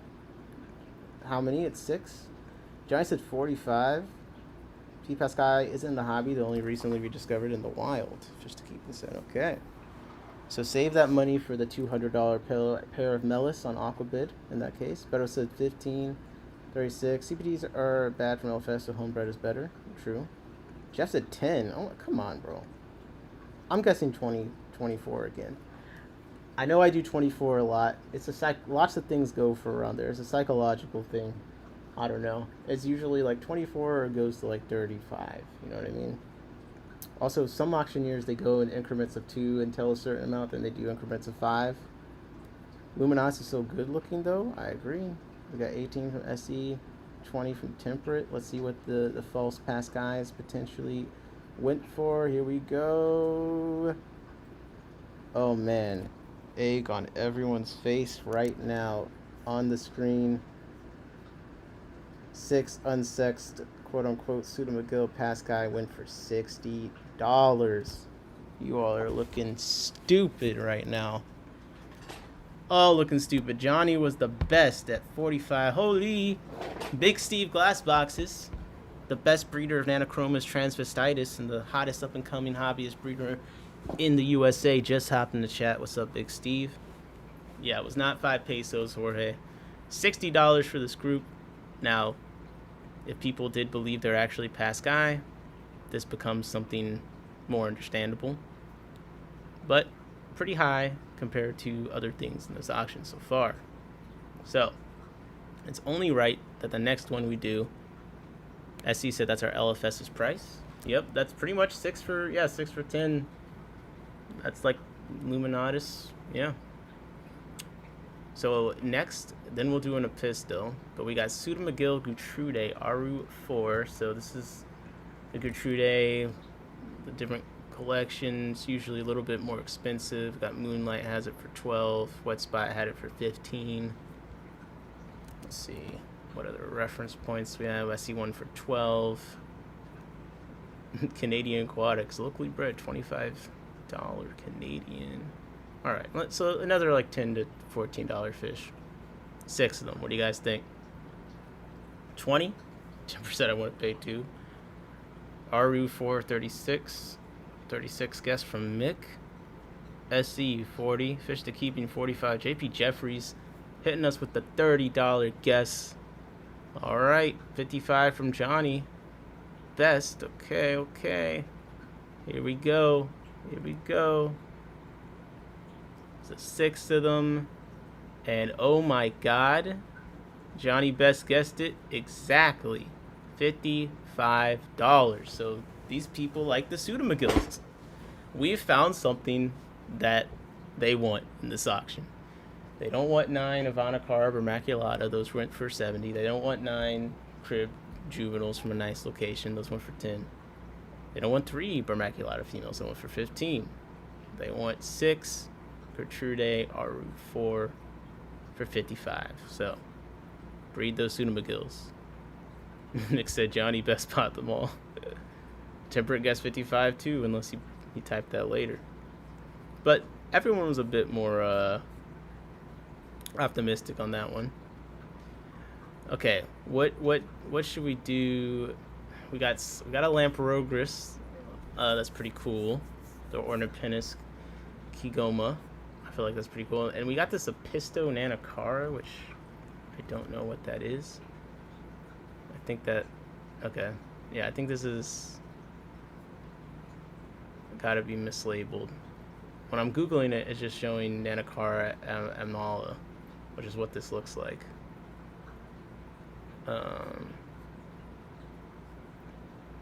Did Jason from Depths Unknown go to this auction? I'm not sure. If he's in the Springfield area, possible. Nanacara Anomala. Yeah, that's what I think. Fish to Keeping also agrees is mislabeled. All right, well, what do we think the mislabeled Nanacara went for? Let me see if I can see a number of them. Okay, we're not getting a number. So actually, it's hard for us to guess on this one, actually. So I'll just tell you. It went for $10. I don't know how many it was. So let's do the ocelotus, because we have a number of those. 6 of them. Okay? So my apologies if you're getting your guesses in for the last one. It's just hard when you don't know how many there are. So if you do one of these auctions, please put the quantity somewhere. I can see him bidding up the Pseudomago. Okay. What do you guys think this Lamprogus Ornatopinus Goma, 6 of them went for? This seems like a pretty cool shell dweller. Let's see, Wet Spot had them for 15, but it's out of stock. So that's another thing to keep in mind when you're looking up this stuff. It's like, okay, you can see what they're sold for, but if they're out of stock everywhere, then that means they're probably worth more than what they were before. So Dave's Fish has them, but this is not a store everyone knows about. So he had it for 15 though as well. And they're not popping up obviously anywhere. So kind of, yeah, definitely safe to say a less common shell dweller here. 6 of them. What do you guys think? We got a guess of 65, 23. Every time I go to auction, I give out my panda cories. I always go for $10 each, and the rest the whole price. I agree. Although 6 panda cories went for $20 here twice. Nick said 65. Auction Weirs. Fish to Keep, he said 24. Oh man, I hope not. Cheryl said 40. I'm gonna go with Cheryl. Let me not do the exact. I'll do 36.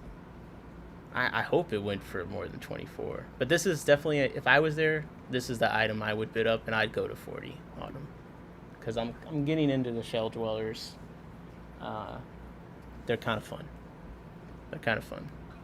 All right. Beto said 10. Tipper said 2. Jeff said 6. You've got 6 multiple times. You can't just be a pessimist. Okay, here we go. Lamprogus Ornatopinus, 6 of them, and they went for $20. Damn. Fish to Keeping was pretty close with 24, and SU was pretty close with 23. And honestly, Johnny was close with 15. Half of what Cheryl guessed at 40, and I also guessed 38. So yeah, damn. That's a good pickup though. Look at it. This is a cool looking shell dweller. It's got some different little coloration. I like the black and stuff. Wow. Stolen. That's what you guys say. Okay. Let me find. I'm gonna find a Blue Dream Shrimp listing that went earlier. Whatever one went earlier in the day, and we'll guess on that one. So it had like the most potential to go higher. Okay. I'm gonna know the price on this one ahead of time, and I'll tell you now. 2 listings, 2 hours apart, went for the exact same price. Okay. So what do you guys think 20 Blue Dream Shrimp went for at this auction? The seller is Fish by Jackson, if anyone knows who that is. Maybe they have like Incredible Shrimp or something. Mick said over here, that's cheap. Yeah. Man, this would have been a good auction for you, Nick. I know. I went to PVAS and I got absolutely nothing. That was fish. I got Caridina shrimp, which I'm excited about, but still, it's not fish. Okay, Fish to Keeping. Optimus with 85. SC 48. Jeff with 40. Jeff refuses to put the $sign before the number. I had to say something. Beto was fit to 50. Cheryl's 45. And Mick was 70. I guess at least you have one, because some people. All right.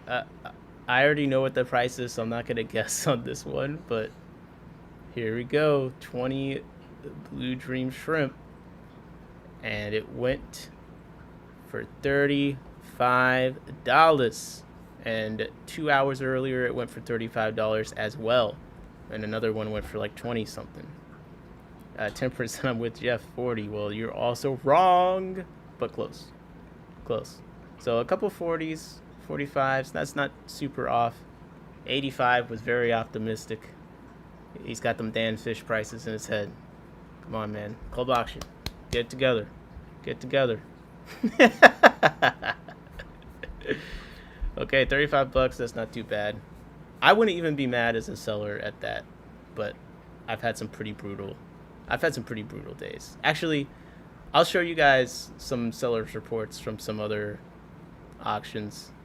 I think we'll have a good laugh at them together. I think we will. I just want to say, I clicked on this. This is a different lot from before. Okay? And I know the price. This is actually a different lot than what we look for. This is a pair. Okay.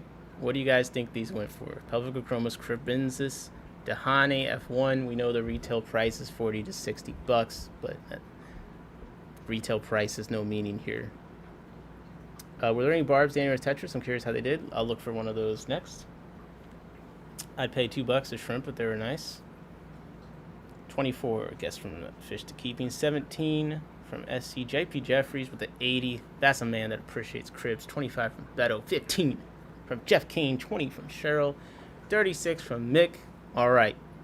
About to zoom in on the price. This one, no one was close.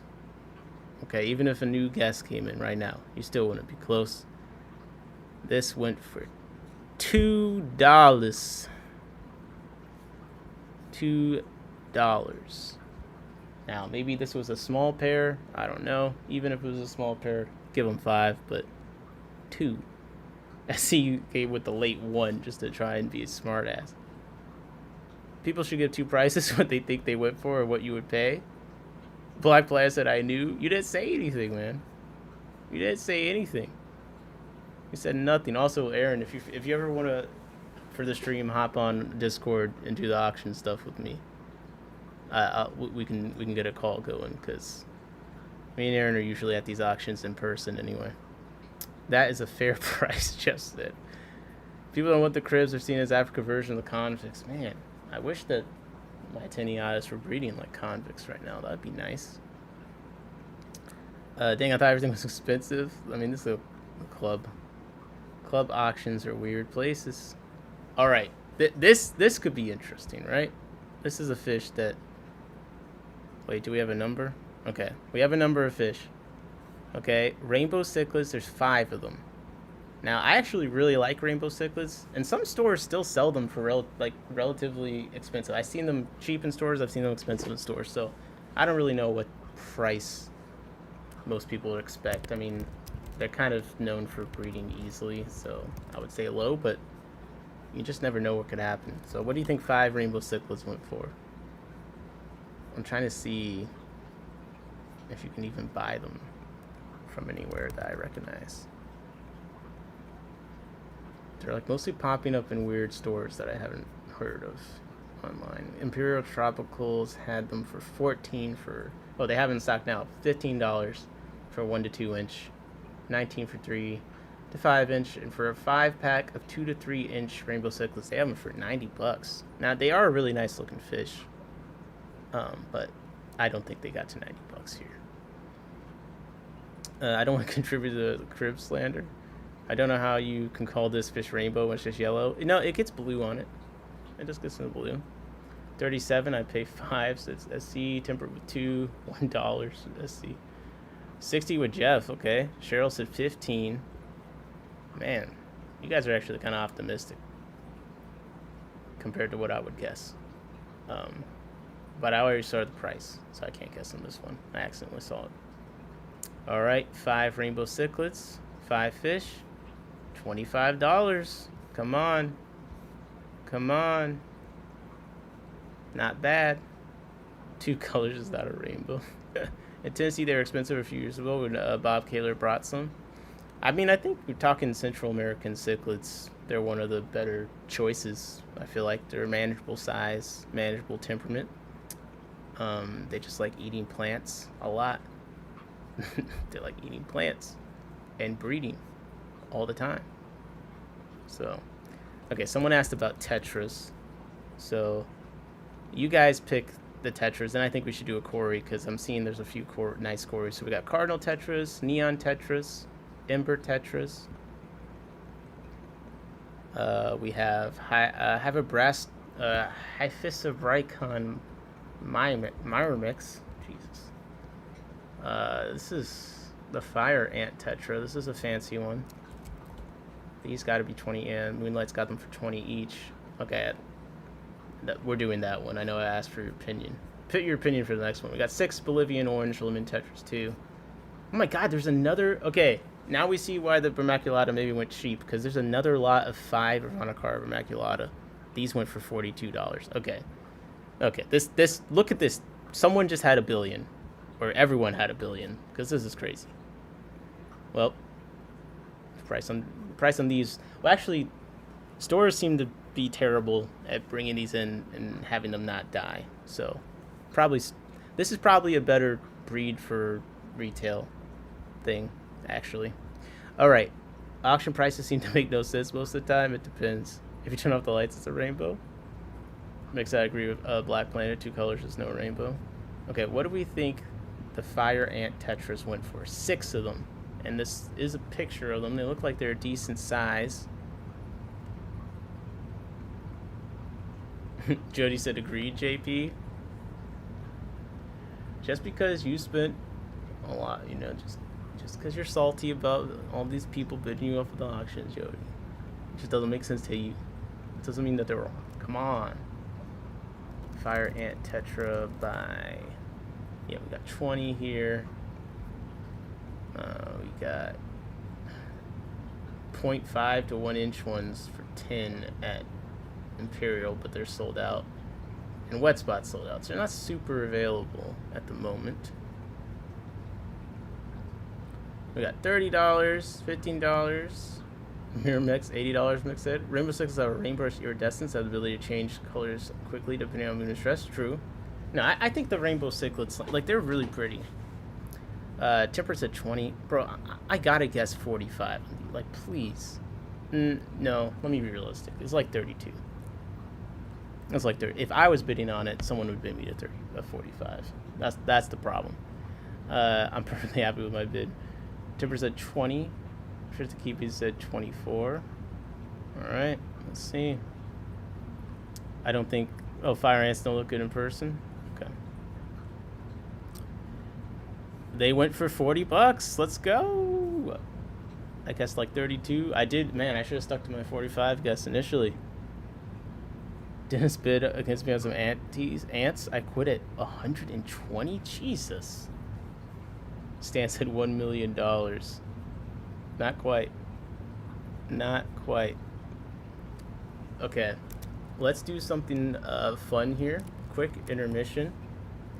Quick intermission, because this is just like, this is kind of funny. Oh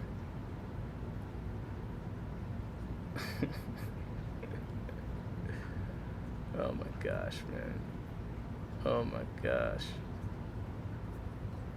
I want to show you guys my auction.fish history, okay?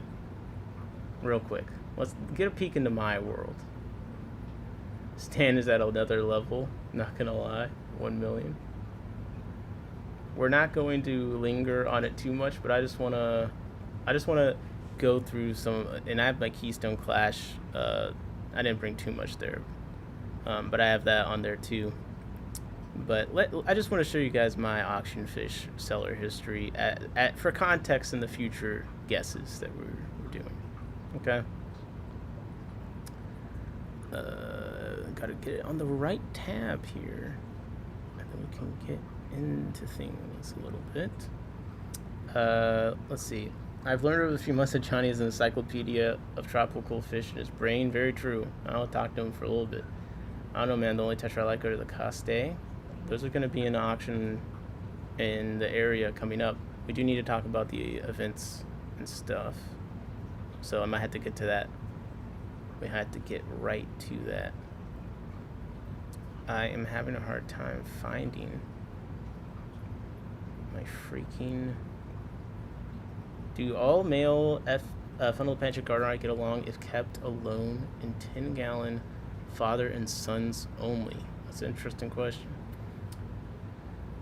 Mick said, no Julitochromis for you, Nick? No, not at this point. Is there more than one Jeff, as he said? Is there? I don't know. Okay, so here we're going to look at my seller history here.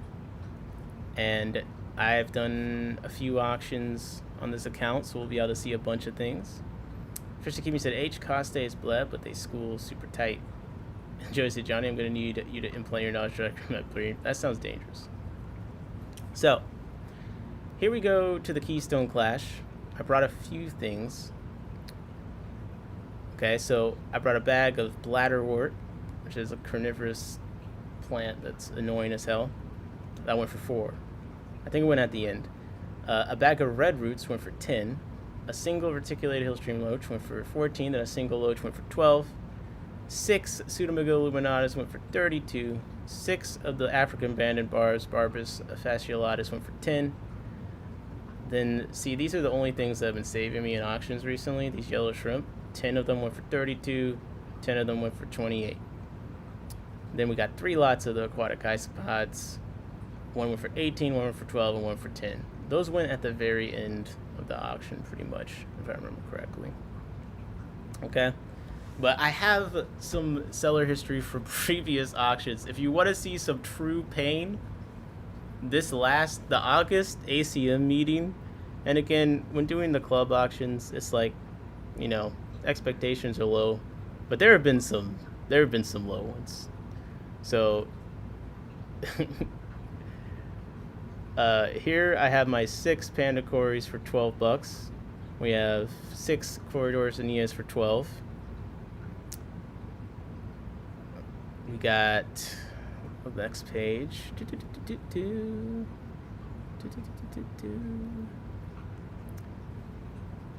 Oh, we got my 4 of my Beta Alba Marginata went for 20. It's actually not too bad. Elastomica Berti pair at the ACLC auction in June went for 30. 2 hill streams at the ACLC auction in June went for 12, and then 12 isopods went for 12 also. Man, I don't even remember sometimes. Now, in the ACM June meeting, I had 4 of the betas go for $40. That was Big Steve, though. He's just rich like that. Oh, at the June meeting, I had Elastomica Berti pair go for 22. I had 4 Procatopus similis for BAP go for 14. My Aphysimian Hera went, 4 of them went for 14 too. Okay, that was painful. Okay, 4 of my Scarlet Baddis I bapped went for 14. 4 of my Pseudomygale luminatus I bapped went for 18. In February, a bag of red root floaters went for $18. And then 4 Baddis I bapped went for 8. And look, this crib got some love. I think Steve bought them again, though. So the ones he put in the Clash, I think, are from this. 4 F1 Pelvicochromis Drakenfell side, 2 male, 2 female, $30. And then look at this. In February, 2 hill streams went for $40. And in the same auction, 2 hill streams went for $16. Make it make sense. You were tricking me over here. There's a big auction at 25th. In retrospect, these ACM auctions are brutal for sellers. There have been some decent ones. The ones the last few months, I haven't really brought as much as I thought I had, but so it's not too much really for me to complain about. But yeah, it's been quiet. It's been a little bit quiet for sure. Shit. This was. I wish I had bought these back. I brought 2 pairs of Aphysimium vivertatum funge they went for $10, and they basically that was I had a minimum I think on those, and that was the minimum. They basically had to beg them to bid on it. Now, yes, at PVAS, a pair I think went for like $50, and another pair went for like $50 or $40. So that definitely hurt. That would hurt. That would hurt for sure. If I go to my group auctions, and let's see, what auction did I actually go to? Hold up. 14 for Procratibus. I mean, they were kind of small. Go back to auction.fish here. Back to the NEC, back to our guessing. Well, actually, hold up. Forget the guessing.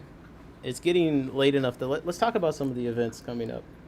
Okay, because all this auction talk, we got to look forward, right?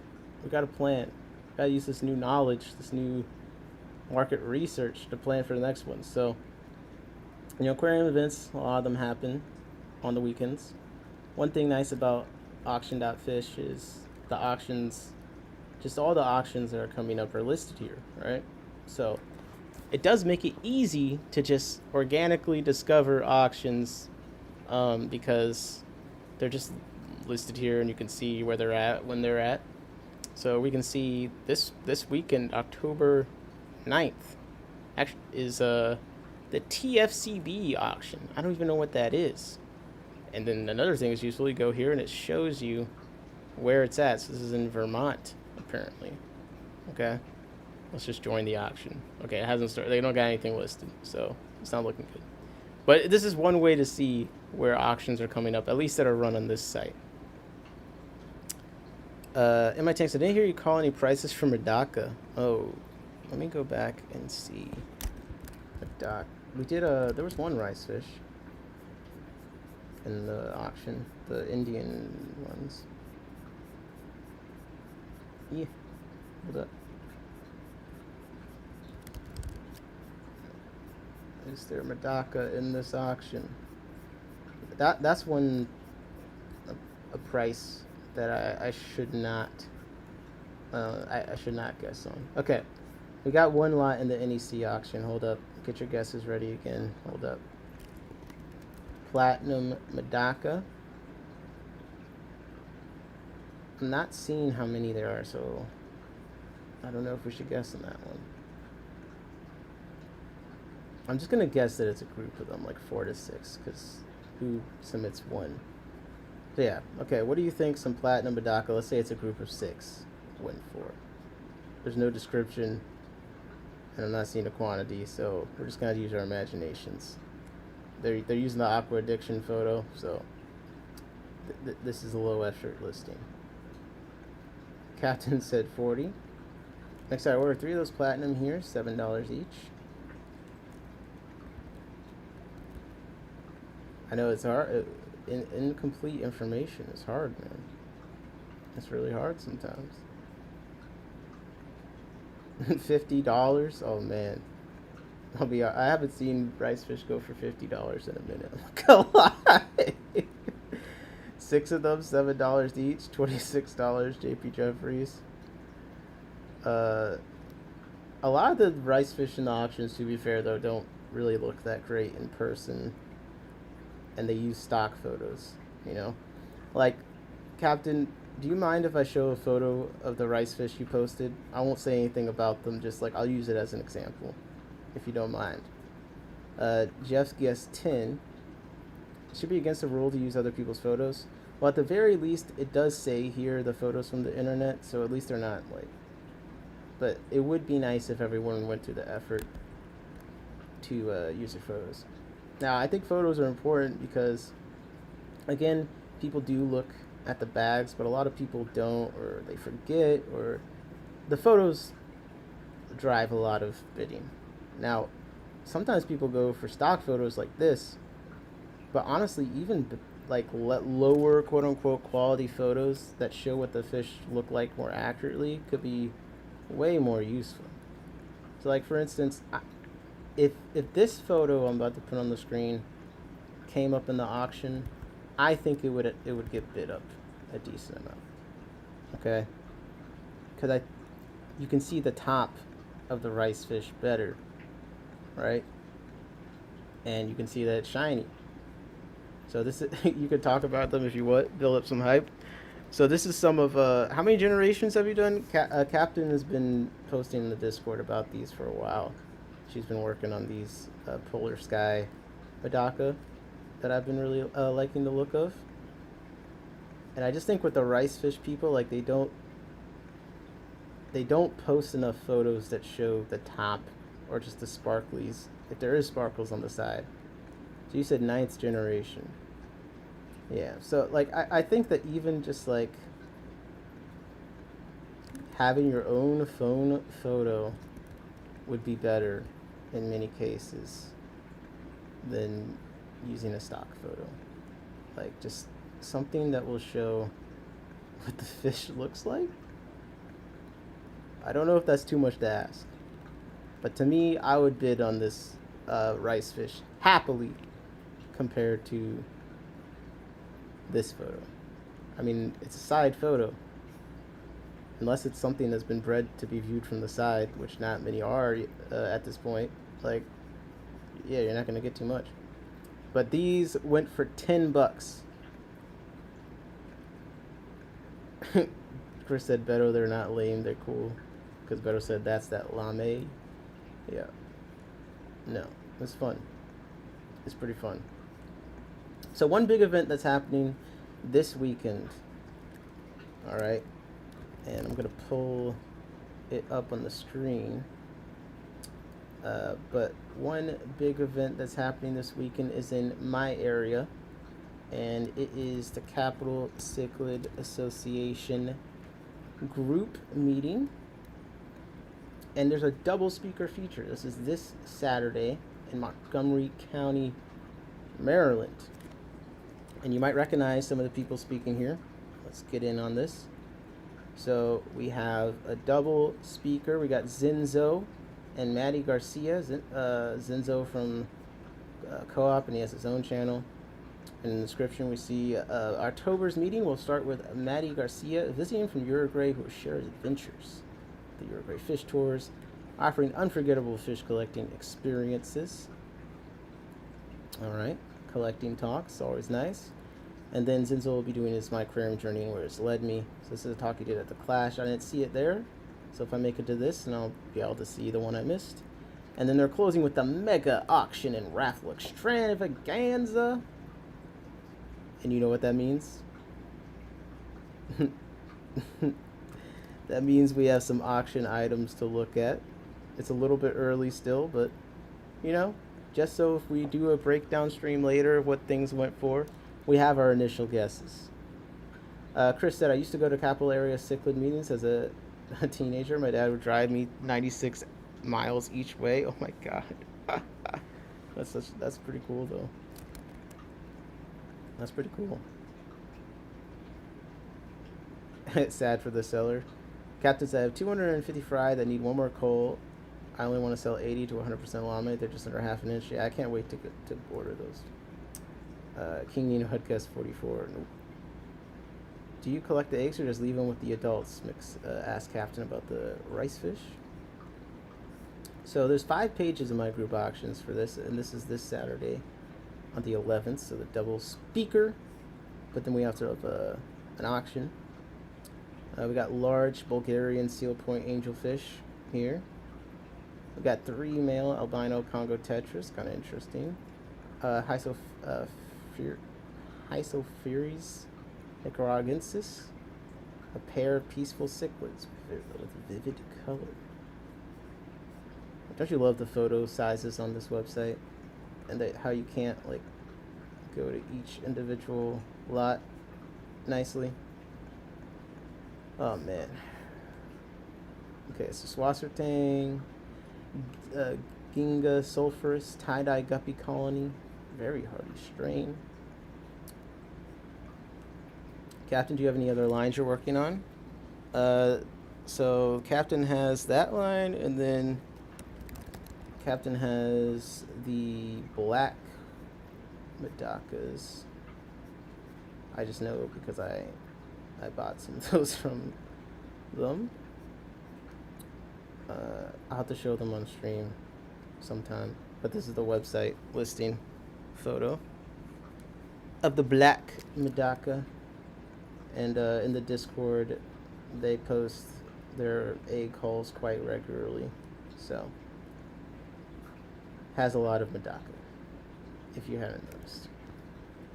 But as I was saying, I handpick, hand raise them. Egg cups get water changes daily. The highest single collection was 180. Damn.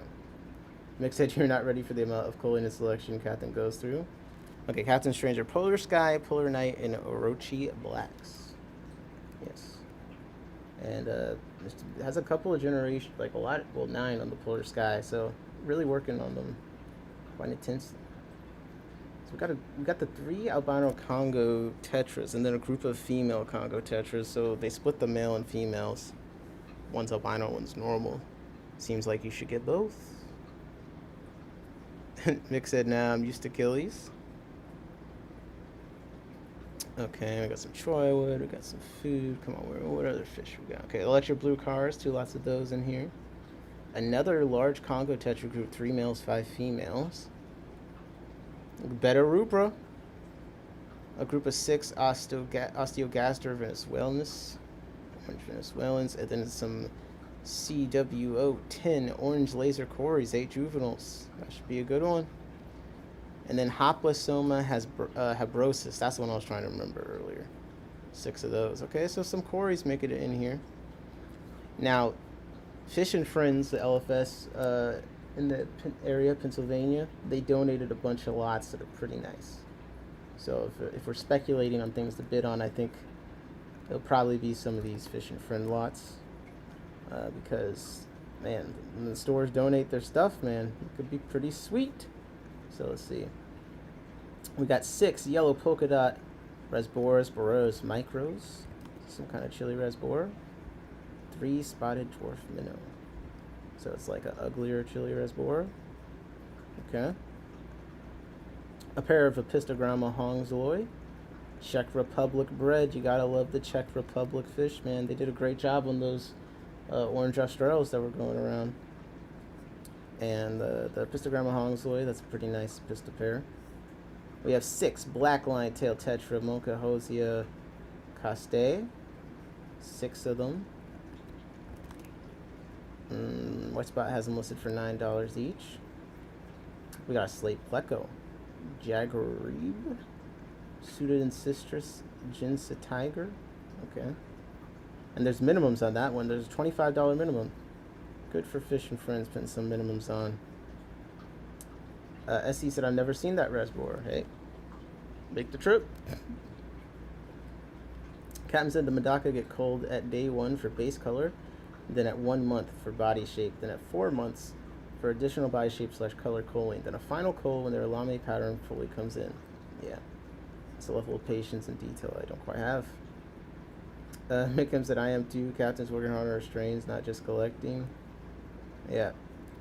3 albino yo-yo loaches. We got 6 Geophagus Bahia Red. Geophagus SP. I'm not familiar with these Geophagus. Geophagus Bahia Red. Let's see, Dan's Fish had them at some point. We got a Monster Fish Keepers post from 2011 about them. We got a Reddit post. This Reddit comment says, Geophagus Bahia Red is a member of the Brasilensis clade, a genus that doesn't really sift through sand, prefer to be kept in comparison shoals and can tolerate hard water. Entire genus may soon be classified to a different species to Geophagus. Okay, interesting. Yeah, this is a pretty unhelpful photo of what they look like. I mean, these old forum posts say they look good. I guess these are them. Okay, 6 of them. Kind of an interesting fish. I don't know anything about that. Captain, how do the black look indoors? I got some blacks indoors that I'm raising. That sounds absolutely nuts. Give me 1 sec.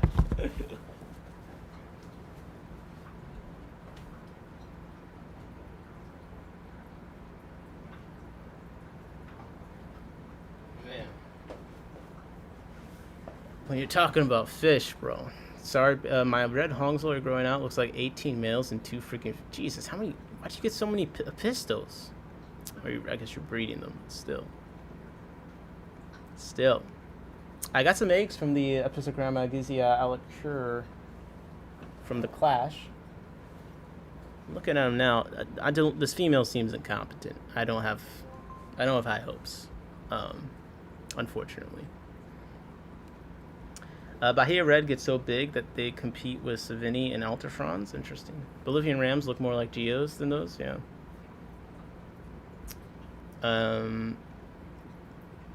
We got the blue Larrowtail Killifish, a pair. We got a $50 minimum for 6 red-tail penguin tetra. Those are a bit more expensive, so I can respect that. Julodachromis Mallerlei. And then we got 2 lots of L33 plecos in here with a Snowlight shortfin, Nanostomus beckfordi, and some juvenile calico convicts. So that was a good page of fish. I'm not gonna lie, that was a good page. Wow. Now, okay, we got some plecos here. I was like zoned out.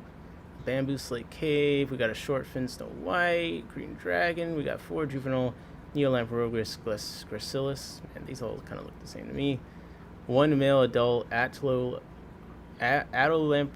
calvus black inkfin, $50 minimum. Okay, I'm gonna look that one up just because its name is so long.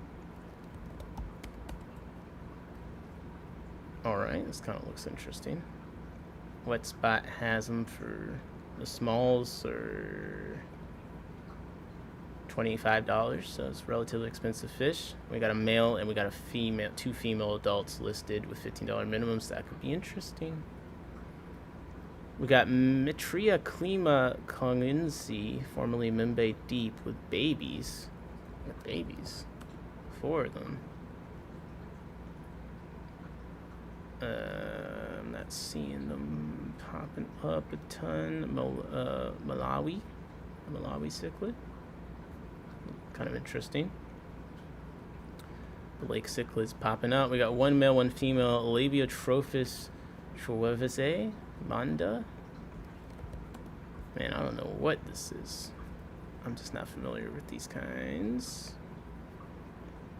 Let's see. Steve, what was the incubation temp? Seeing if that's causing the sex skew. Captain said they take a while to mature their dark pigmentation.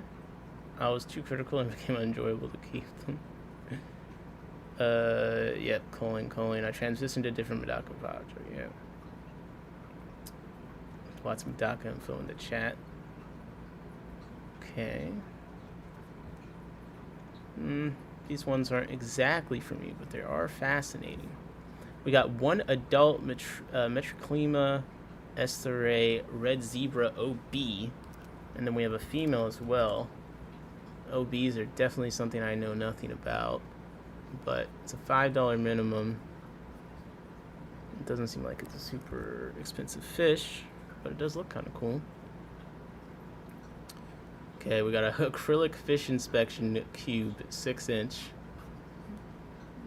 Sounds kind of scary, but I'm bidding on that for sure. Come on. Captain said I had unrealistic expectations. I wanted a Vanta Black Medaka. I feel like they're pretty black. I'll show the ones that I got growing up here in a second. We got a metric ultra wad of dwarf water lettuce. So we got 4 lots, giant lots of this invasive floating plant. We got some Aquarium Co-op Easy Green, Aquarium Co-op Magic Fish Feed. That's going to go crazy. The community pellets, Easy Shrimp and Snails. Donation by Cunningham Tropicals Earthworm Flake. Some pellets, okay.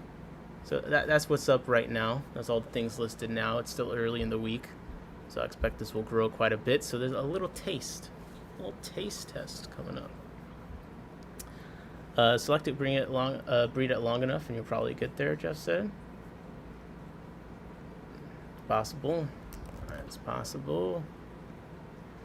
Now, that's Saturday. Also Saturday is the Mid-Atlantic Killifish Association meeting.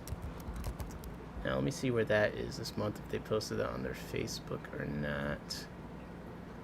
They're more of like an email thing.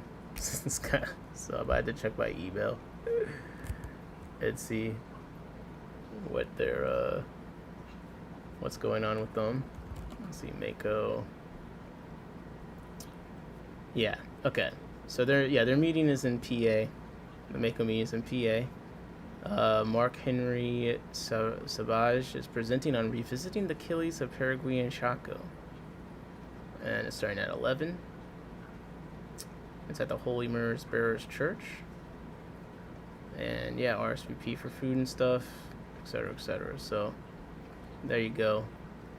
That's Mako also happening on the 11th. So a little bit of a clash there. That happens sometimes. The black pigment is difficult on a lot of levels. Yeah. Mikim said the Trefawase are aggressive and get large, but can be very beautiful. Captain said, I threw in the towel after 6 generations. Wow, you stuck with the polar sky much longer then.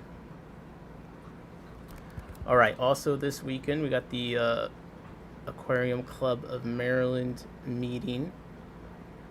And let me see what we got. This is actually, and it's probably too late.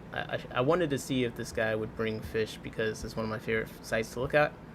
But the dude responsible for aquaticclarity.com is coming as the speaker to the Aquarium Club of Maryland meeting this month. So I'm pretty excited about that. I really enjoy this guy's site. I got some Mananochromus Pearlius that are in this 20 little boy by me that had wigglers. I think they have fry that they're sitting on right now, so fingers crossed on that. But I got them from Aquatic Clarity. And so yeah, that's the talk. That's 1 p.m. October 12th. And there is an auction listing up, although ACM is really last, like Tuesday, the auction Sunday, like there's only a few listings, so we'll have to check back closer to it to even really get a good guess at what's going on here. Now, if you didn't know, there actually is an Aquarium Club Events website. It's kept relatively well updated. They miss a few things sometimes. Like Jeff said, healthy fish, the cancer is a real problem with a lot of full black fish. Yeah, I've definitely heard that. But I put the link in the chat, and they have listed events from the 1st to the 12th of October here. So this is a good place to get a cursory kind of look at what's going on. They have a list of like clubs and stuff in the different regions. So if you haven't been aware of this can be a good resource. So this week on the 12th, there's a meeting in St. Cloud MN, the SCSU Memorial Center Student Union. Oh, it looks like a swap, an aquatic swap, the Lakes Aquarium. LakesAquariumClub.com. Okay, let's take a look at that. We got some people in there, right? Lakes Aquarium Club. Lakes Aquarium Club. Look at, wow, look at this. My goodness. Got some, this is lumberjack vibes here, man. Now this looks like a crew. They raise funds. Oh, look, how we raise funds. Member dues, auctions, swaps, fundraisers. Where the funds go. Aquarium setups, donation to nursing homes, community education / kids events, species preservation, conservation, spreading aquatic hobby. Love this. I've been talking about this, like, as we work on club stuff. I really want to be able to, like, have a more clear, something like this of where money's going to the purpose. Oh, King Nino said he's going to this one. Come on, look, if you're in the area, you can meet someone in the chat, man. Let's go.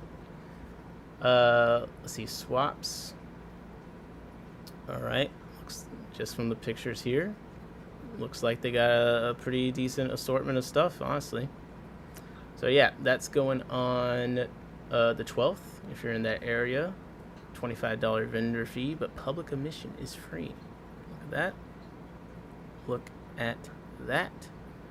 Let's see what else has happened that we haven't missed already, because what is the 7th? Also, on the 12th in Minneapolis, we have Reefing USA. Now, I'll be honest, that's about all I'm going to do for the reef people. Okay, freshwater only. Freshwater only. Milwaukee, we got a freshwater and saltwater market. That just happened, so missed that. Oh, they do got the CCA on there. That's nice. Let's see, any others? Any others coming up? That seems to be the only on this list. But I got more myself. Hold up. Hold up. We're not even through this weekend yet. And there's a couple really cool events on the 18th and 19th that I still need to get to. So stick with me. Bear with me. But we're going to get there. Okay. Scotty said, good evening. Catching up from the beginning on double time. Bro, you're late. Jeff said, Molly's, Angels, and Rams for sure. Talking about the black being a cancer issue. Jeff said, I was invited and offered table there, not the reef. The other one. You definitely coming to ACM, Steve said. I believe so. As of right now. I want to bab some stuff. We'll see. Saturday, I want to go to CCA, but I have a schedule, like, I have a there's a birthday dinner I need to go to, but it's in Pennsylvania. So the part of the CCA that I care about, honestly, is the auction. I've spent so much time sitting through auctions, like sitting through 2 speakers and then an auction sounds like I should kill myself. I just can't. I don't think I could handle it. I've been in 3rd place, Aaron, but I'm gonna win the BAP competition. Don't worry about that. Yeah, so I need to BAP some stuff. So if I'm not at ACM, at least my fish will be there. I guess I'll pull this up real quick on the screen, the BAP standings, since Aaron wants to instigate. But then we'll get back to the events. I recommend keeping it going on the side, Captain. Encouraging. Come on, keep the black rice fish coming. I think they look nice. I've gotten maybe 12 to 15 that I've been raising up from the original group that I got. So I'm going to have to start calling and stuff my own, helping on the project. So in the BAP standings, here we can see the rankings. And really it's just the top 3 that matters here because everyone else is so far behind. They'd have to pull the ultimate hat trick to catch up. But here you see I'm in 3rd with 260 points. 2nd is Valerie with 275 points. And then up top is Aaron with 320 points. Now, there's some things I plan to BAP this upcoming auction I'm not going to have ready. So I do think we're running up on some serious, like, I need to get down to business, okay?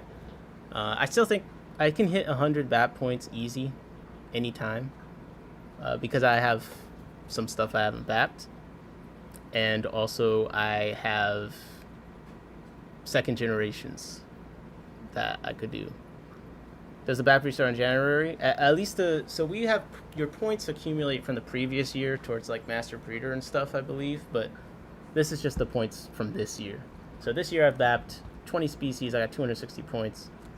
And Val's BAP'd 275 points, and Aaron has 320 points. Now Val has 15 species, Aaron has 16 species. Now why do I have so much less points? Well, Val has written 11 articles, and Aaron's written 12 articles. Each article is 10 points. So at some point I decided I want to win with just breeding fish and no articles. So I have handicapped myself in order to prove a point. I want to breed fish. I wanted to at least get the 30 species this year. And this is my path as I see it. Is Valerie related to Dr. Lyons? I don't know, actually. Fish Game said 0 articles, time to write a book. No, I'm not too worried about the BAP thing because 1, it's October, we still have 2 more months, and I got stuff growing out. Like, I'm gonna win. Like, we're gonna do it. We have to. There's no option. Now, I don't think it's gonna be 0 effort. I'm gonna have to get some shit together. I'm gonna have to raise some stuff up. But, like, even if I don't BAP everything I wanted to this month, by the end of the year, we'll come up on top. And it's the hardest working fish stream, hardest working BAP competitor. as well. Now, my opponents, they do like to hit the typewriter. They do like to hit the 250 minimum word count for those articles and laugh to the bank with their 10 points an article on, whatever guppy or ram's horn snail that they...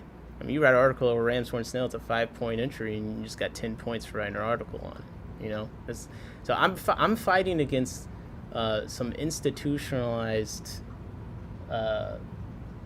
bias, unfair system right now. I'm just trying to breed fish, and I'm fighting against ChatGPT, keyboard warriors, essentially.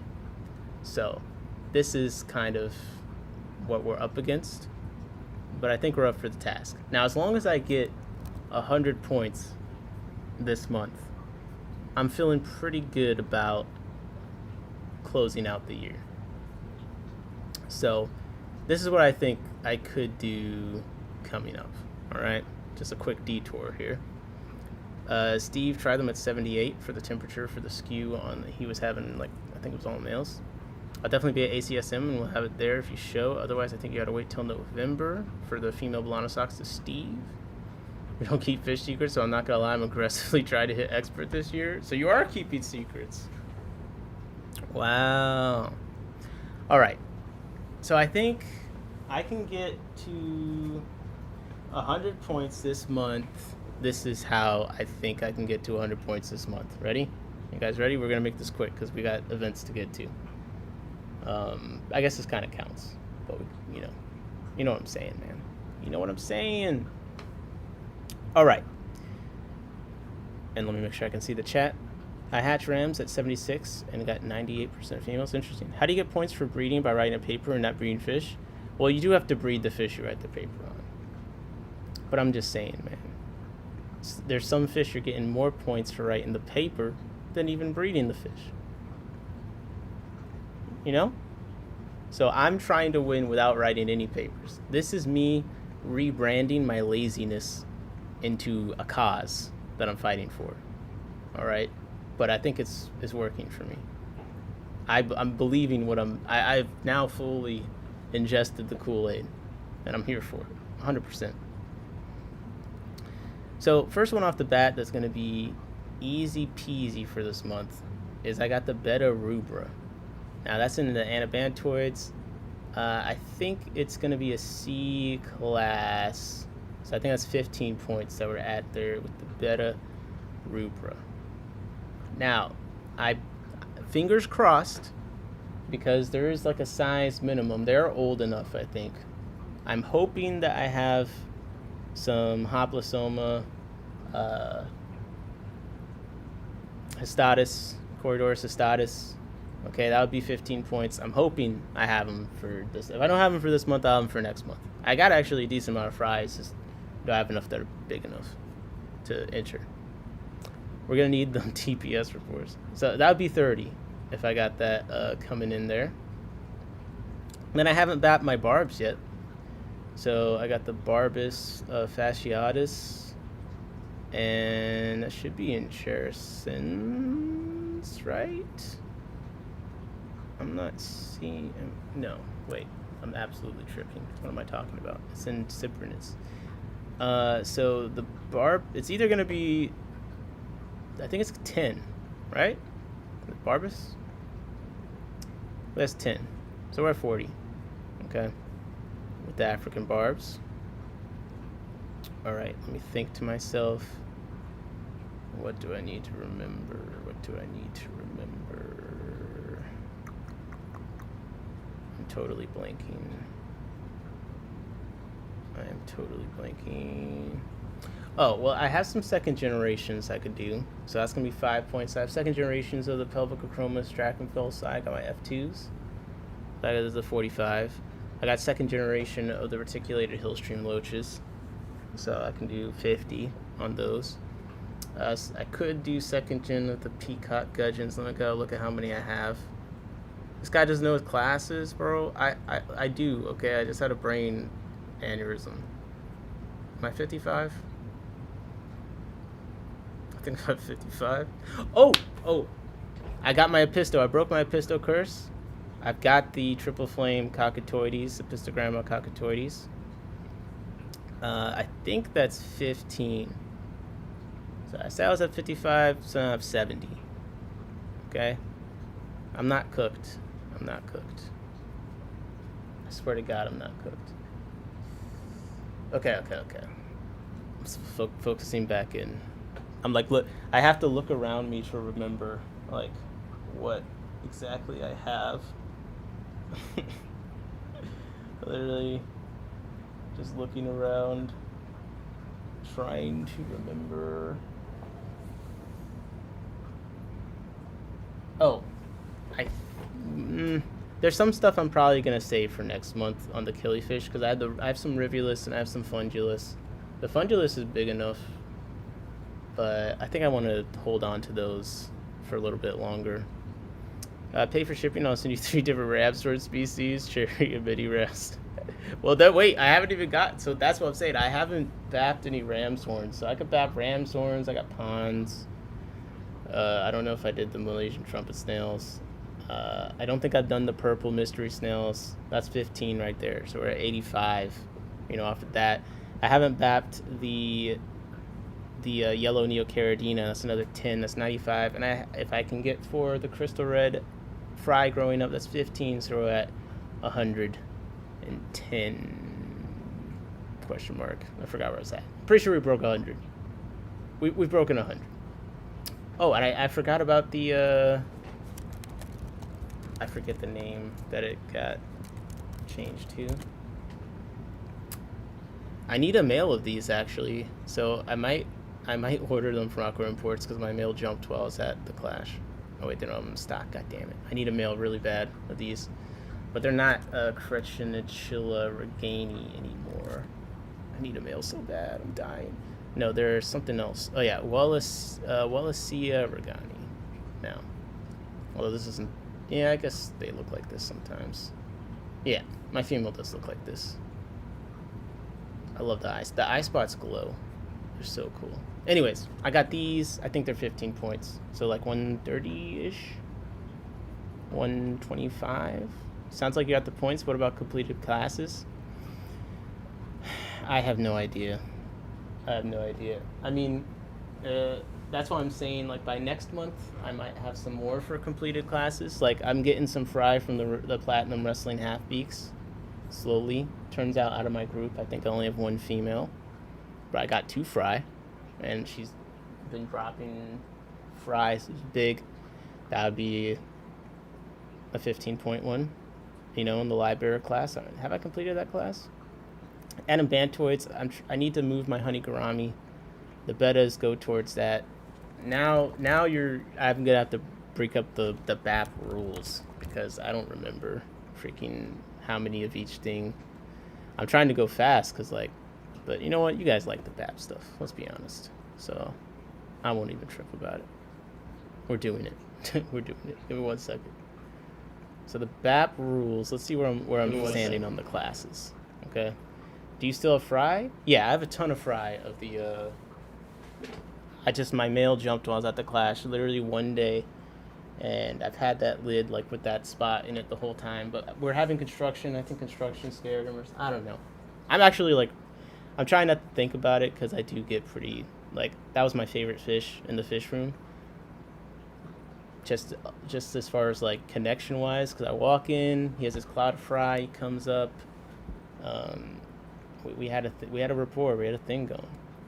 So, okay, library 6 species, Adamantoids 5 species, cyprinids 6 species, cat. Okay. I don't know which ones I've completed. Killifish, we're gonna get that. Rainbow fish, I've done Pseudomcgill, I've done Luminatus. I could do Kalitawa, this other rainbow, and Melitolania, Bendola Creek by the end of the year, so I could complete rainbow fish, invertebrates I could complete, other fish I can complete, New World. I could complete New World if all these cichlids breed. So, it's possible. Old World, I feel like I could complete that pretty easy. Rift Lake, probably not, but I have 2 shell dweller species, so I can make progress. Progress Terracins, I think we might be pushing on that. Catfish, yeah, it'll be easy. Anabantoids, I think I can, and then live. So I don't know on Cyprinids and Rift Lake if I can complete those. The other ones seem pretty doable. Honestly, I just have to look at what our Cyprinids said. I need the list in front of me of what I've bapped because I just can't even remember. But in order to get Master Breeder, you need 600 points in 10 completed classes. So I don't remember how many points I got last year. But like in theory, this is possible if I like bred everything in the next month. Like in December, I could complete a billion things, and then we'd be absolutely golden. But like I'm trying to remember what I may have bapped already up to this point. Let me see if I can pull that up.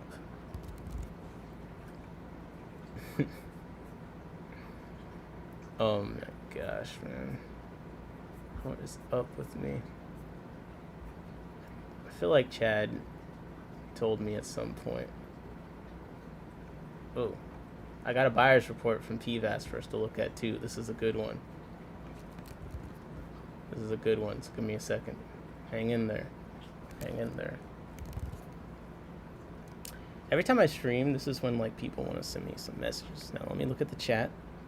I think I figured out those junk ass BSD brine shrimp eggs around the 40 hours to hatch rate better. Oh yeah, that could be work. How many points for uncaptive bred species like the rope fish? So top bat points is roar master. No, Master Breeder is different than just getting the most points for the period. Master Breeder, you gotta get accumulate 600 points and complete 10 classes to breed a certain amount of fish from each class, basically. I'm trying to get my list of what I've bapped so far. Hold up, hey. Let's see, ropefish. What is it? What are the species? Ropefish, Latin name. Okay. Gonna have to kind of. I don't know if that's even in here. Black Planet said, yeah, mine do way better at 40 hours. Not as good as the Copex, but better. Did he say everyone messages when he streams? He streams for 9 hours. So, you know, you shut up. How many points for bringing brine shrimp? I don't think those are in here. That's a good point, though. Should those count? Should those actually count? I do want to breed a mono shrimp. That could be kind of funny if I did that by the end of the year. Just for fun. Yeah, all other fish, that's classes, just too easy. I smoked it. Killifish would be easy. Rift Lake would be easy. Okay, Old World. Well, I did rainbow cichlids already. I've done 1 or 2 pelvicochromis. I have bonitochromis. That might happen. I have some fry coming up from the nanochromis. That might happen. The Lamprocus. Oh, Riverine. Okay, maybe not. Yeah, I got a couple of species, pelvicochromis species and things like that. So I think through those, we'd be able, in the nanochromis, we'd be able to knock this class out. No problem. That's the Old World. The Central American, the rainbow. I got Nanacara. I'm trying to breed those. In theory, I would hope that would work out. I just got a male again after they killed the last one. The Tanicara, I got those. I'm trying to breed those. So yeah, that's 2. Then I got 1 Epistogramma. I got eggs from another one. That's 4. So we need like what, at least 6. Excuse me. Maybe I could get a angelfish pair, do those. But I think like through Epistos and stuff. And then the pikes go under here. So we can clear North American, Central American, South American easy. Sounds like you're short on some of these classes. Good luck to you. Yeah. That's what a hater would say. Oh, Cyprinids we could do easily. CPD's in here, Shiners. Yeah, Danios, the Barbs. Yeah. Yeah, white clouds. This is easy. We could do this.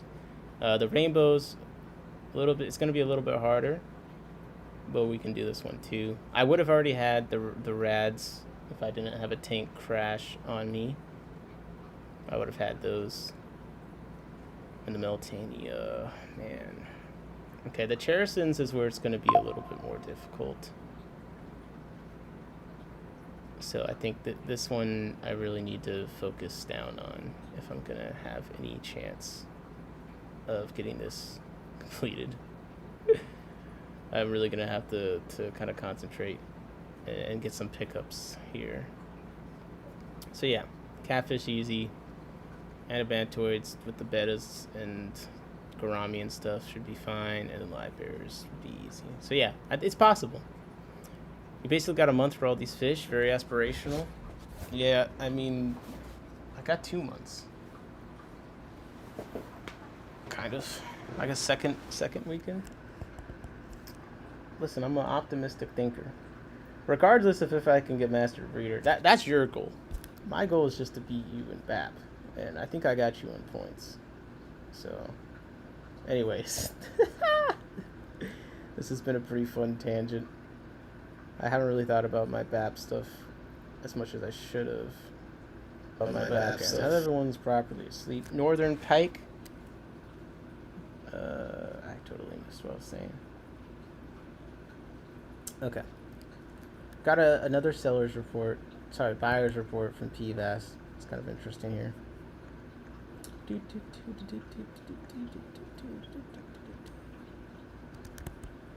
This is big money here. And it's the same person that did the Beta Rubra earlier and the Electric Blue car and all that kind of stuff. I said I thought they probably spent more than they brought in. And here we're gonna see a little bit of validation. But honestly, a great auction for them. Some great pickups. So, here we're looking at 1, 2, 3, 4, 5, 6, 7, 8, 9, 10 pickups. And some of these are pretty freaking sweet deals here. So we got 2 working fish room shop lights with bright GE LED tubes for $5. We got 10 Gemco air valves AV1E. Okay, Gemco air valve AV1E. Let's just see how much those are. Okay, 225. All right. Anyways, I was just like, oh, Gemco. I haven't checked prices on there in a while. Okay, 10 of those valves for 16. This is a pretty nice Gemco LPH 80 air pump for 150. It says here it retails for 300, so they got it for half off. These things seem to age pretty well, so can't be mad at that. Now this was egregious. Okay, and this is what I'm talking about. Now I wasn't gonna bid against this person because they were at the Clash. They got outbid on a bunch of quarries. So I was like, you know what? You tried to bid on these at the Clash. Good luck. But got 3 females and 5 males of the Hoplosoma Eversi for $85. I feel like that is like really nice. I feel like that is really nice. And honestly, kind of have a hard time finding what price these last even sold at because they're just not they're just not something that is sold very often. So like I'm having a hard time finding like a reference point. But basically an uncommon Corridora, and I think that is a pretty nice price for them. Let me pull up a picture real quick. I think they're kind of like a stir-by with more yellow fins. This is the Dan's Fish photo of them here. You can see they got kind of yellowy fins going on. Kind of a big baddie. I just realized I didn't hit transition, so there you go. Now you can actually see what I'm talking about. But yeah, a breeding group of these, they were a breeding group, $85. Pretty nice. All right. Next, another big purchase. A breeding group of CW102 Corridors. Looks like 5 males and 4 females for $150. Believe it or not, I think this was another excellent pickup. Moonlight has them over here, the gold those for 50 each. Dan's Fish, they had them, but I don't see, they're out of stock, so I don't see the price right now.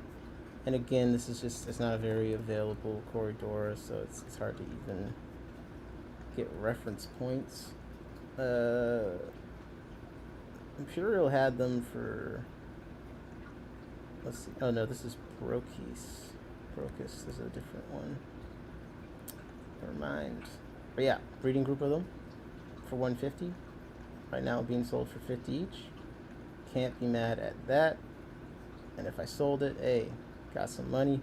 We got F1 Episto Cruzy pair for 30 bucks. Not bad for a pair of Epistos. We got Fish shipping and film panel 6-pack, fits medium priority. USPS boxes for 5 bucks. Sure. Fish shipping foam panels 5-pack, fits a large priority USPS box for 5 bucks. Large driftwood piece for 35, and then 12 crystal red shrimp Caradina for 35. So I kind of wish my buyer's report looked more like that one. That sounds like a fun day. But pretty fun stuff. All right. So yeah, for events, we got ACM on the 12th, but there's another event, just another weekend away, that I am extremely excited about. And if you're anywhere in the area, I recommend that you go to this one because there is a limited amount of slots for one of the things involved. And I don't know if they've sold them out or not yet, but they hadn't last time I checked. But that is on the 18th, the Greater Washington Aquatic Plant Association. They're doing a nanotank workshop. Now, the Guapa people, they're kind of like little plant fairies out there. You know, I feel like they're not the typical quote-unquote fish club. But to me, they kind of have an elite status to them. Not as an attitude, but just like they're very friendly people with a lot of knowledge about things that everyone usually wants to know about, which is plants, right? So they're doing a pretty cool thing, a nanotank workshop. And if you're a member, you pay 60 bucks. Or if you're not a member, you pay 85 bucks. You get to go in there. Well, you can go in there regardless. But if you want to leave with a tank, they have custom water box, all-in-one setup tanks here. I believe it's, how many gallons? I feel like it's 2 gallons or something. But these are, custom all-in-one water box aquariums. Include glass lid, aquatop pump, aquatop skylight. They're going to provide plants, substrate, and hardscape. And they're going to have multiple people all around to help you aquascape this custom water box all-in-one aquarium. And there's basically nothing bad about this. I'm pretty excited because you guys know I've been trying to get better at scaping some tanks. So just getting something like this that's small, have a desk tank, someone can help me make it look nice. I get the plants, the hardscape, the substrate, everything all in one. It's a custom water box. I just went ahead and bought a membership because the membership is $20, so for $80. But if you're already a member, it's only $60. If you're not a member, it's $85, which I think is pretty freaking sweet. And Waterbox donated some tank donations. Shout out to them. Aqualife donated substrate. Florida Aquatic Nurseries with the plants. And Splashy Fish with the room rental. So this is the 18th at the YMCA Fairfax County, Reston. Splashy Fish. And it's a nanotank workshop. I think that if you go, if you're anywhere around, you will not be disappointed. All the people out there are great. And the president of Guapa is actually a mono shrimp breeding expert. So if that's something you're interested in, go find her and ask her questions. It might be the only chance that you have to talk to someone who's breeding a bunch of mono shrimp. There you go. That's the insider knowledge right there. Okay. Then on the 19th, okay. I was like halfway through the month. This is a busy month, and people tell me if I'm missing stuff too. Okay, on the 19th, we got the Aquarius Society Essential Maryland meeting and mini swap. I do a mini swap every single time. And the event of the day is a talk from in the chat. Black Planted Live Foods aficionado is going to be doing a talk on brine shrimp. Okay, now, if you recall, my whole little live stream about brine shrimp was because my one friend whose mental health relies so heavily on the daily hatching of brine shrimp was dying from his favorite co-op eggs being out of stock. I had to find an alternative, which I actually ended up successfully doing, finding a decent equivalent. Yeah, this is that friend. He's actually conducting some brine shrimp tests right now on a bunch of different brands, and he hatches so many brine shrimp, and he'll be doing a talk on the basics of hatching them, how to set them up, and I'm sure there'll be tons of little gems, little tidbits, little tricks and tips from someone who's truly addicted to hatching brine shrimp every single day.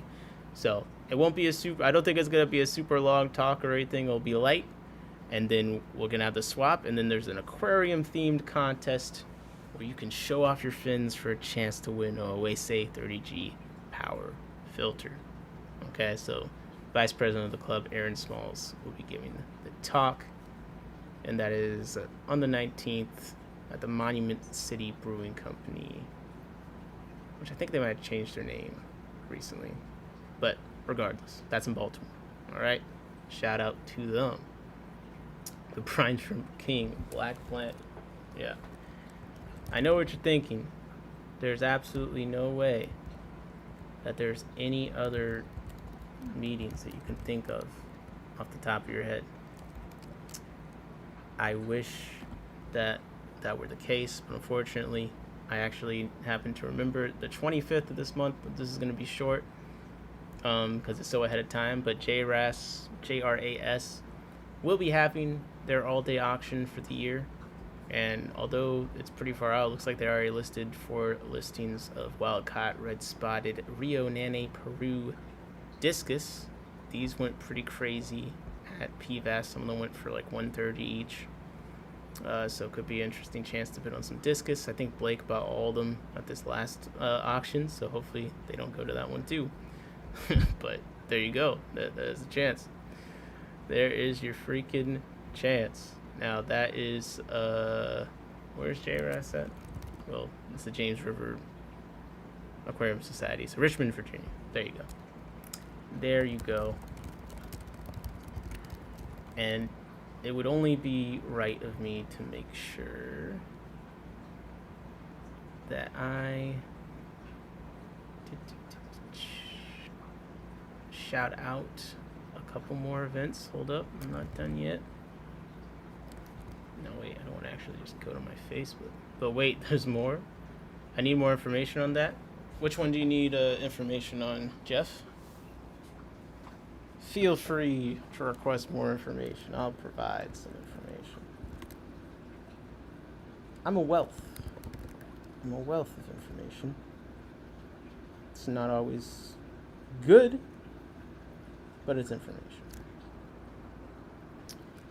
Okay. I'm checking to see when the ACLC stuff is because I forget when they meet. Did they already do their meeting for the month? Someone tell me. They have a swap in November. The ACLC swap is in November. I think the sign up started already, so definitely get on that. Okay, yeah, they meet on the third Saturday of every month, so ACLC should be happening. I don't see an event page up yet, but third of every month, what is that? What is that this month? Okay, 1, 2, 3. So is that the 18th too? All right. Well, I'll be going to Guapa. Sorry, ACLC. But I think that meeting should be on the 18th, unless I'm totally bugging. That's the discus I'm looking for. Oh shit! Sounds like you need to drive to James River. The brine shrimp test. Okay. Well, wait, Aaron, are you around? Do you want to talk about your brine shrimp test?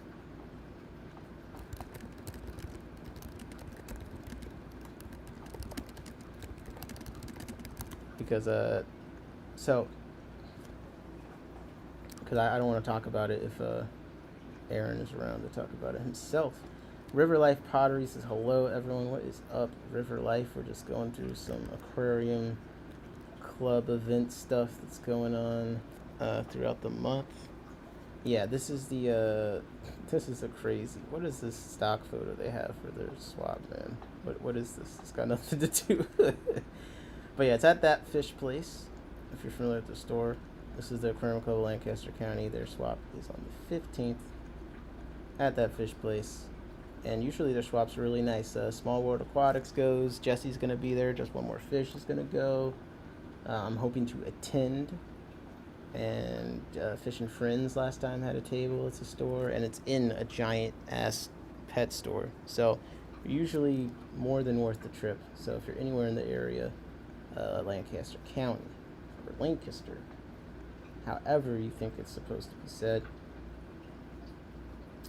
Captain said, buying fish online feels like a gamble. My last attempt ended with hatched out melted eggs arriving in the mail. More info, I'm just doing some head-to-head on different BBS. I'd like to make a video, but that may not happen. Alright. Well, the brine shrimp test, basically, yeah, he's testing all the different brands against each other. Like Brine Shrimp Direct. He's got his last prize co-op eggs he's hatching out. And then, like the Beanie. I think that's the 3. But we have 100,000 billion% confirmed the Beanie eggs are like the same cis species. Whether or not they're from the exact same supplier or not, they're not shipped in cooled containers or not, that remains to be seen. However, the Beanie eggs I think I'm up to 10 people that have tried them. They're identical to the co-op eggs from most people. Aaron has gotten multiple bad bags in a row. But he's finally gotten, he had good 4-ounce bags, then had a bunch of bad bags in a row. Finally, he's got a 9-ounce bag that's hatching out perfectly and comparable to the co-op eggs. I've had good luck with them. So, I think it's just bad luck with the bad egg stock. But that seems to be the alternative to the co-op eggs for now. Steve said I threw a $40 bag of BD eggs in the trash. There you go. Steve got a bag. He said, "Fuck BD." Hey,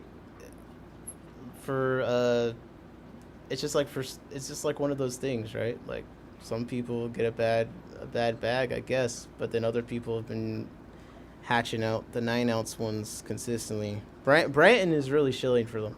I don't really have a dog in the fight. I don't like brine shrimp eggs that much. I did all that for Aaron. Steve said, "Thank you, Steve. I've gotten 2 or 3 bad bags, but the last one I got is perfect, all caps." And I'm just saying, you owe me $40? No, I don't. I gave all the information correctly. I'm building a list of people that have been using them, but for the most part, it's been good. Our area seems to have a stockpile of bad eggs in some warehouse somewhere because everyone in different states and stuff. Well, some people in the same state, but seem to be fine. And I've only gotten one kind of bad bag, but for my standards, it wasn't bad. But Aaron is someone that hatches them every day. He has higher standards. That's why I was happy you finally got one that he can say is perfect. Okay. You shouldn't have thrown them in the trash, though. You should have decapsulated. But, I was going to say this. Yeah, Aaron, ask a refund for Amazon for your bad bags. Sometimes the bags break. Yeah. So, if the eggs don't hatch, you can pretty easily get a refund for them. And I think people should do that. For sure. But yeah, the separation and qualities and stuff, the different locations the cysts come from, and species contributes to, the size, the separation qualities. So we found one that at least physically is similar. Seems like the consistency is worse, but for me, it's been a perfect replacement for the time being. I tried. I just said defective. They wouldn't allow a refund. Damn, that sucks. I've had good luck with them. I didn't turn on live chat, so I've been missing stuff. My apologies. River Pottery asked Steve how the Sphagnum mouse is going. Okay. Now we're back where I can see all the messages. Check the bag for damage and shipping. It can tear in ways that are hard to see at first. Interesting. But your bag that tears is the one that works. Jeff said, buying any fish is a gamble, but online is my better option most of the time. I do enjoy some late night fish buying online. You know what I mean?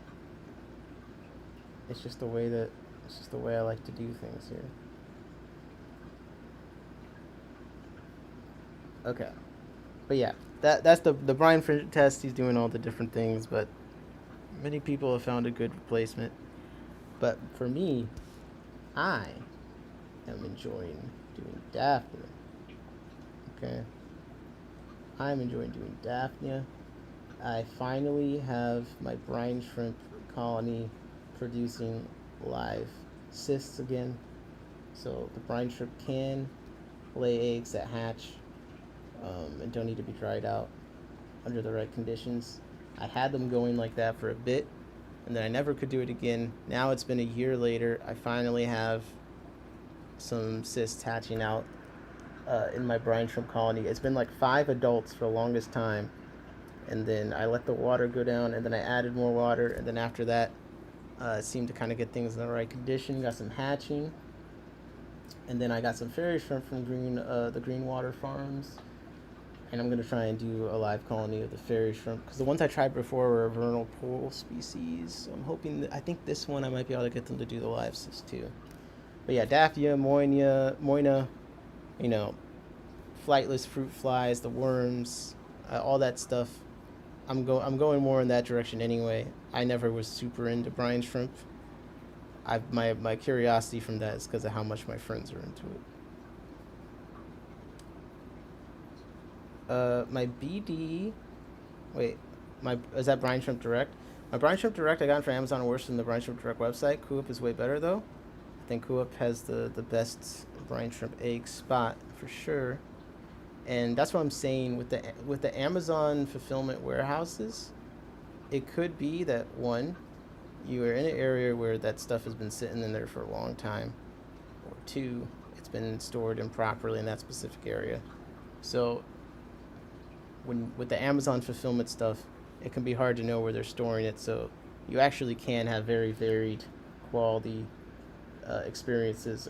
Whereas maybe if you're ordering it from a company that's not giant with warehouses everywhere like Amazon, you're actually ordering from the company itself. It's probably coming from a more consistently stored place. Would be my guess. Especially depending on how they label them, because there are some temperature guidelines for Amazon stuff depending on how you label your product.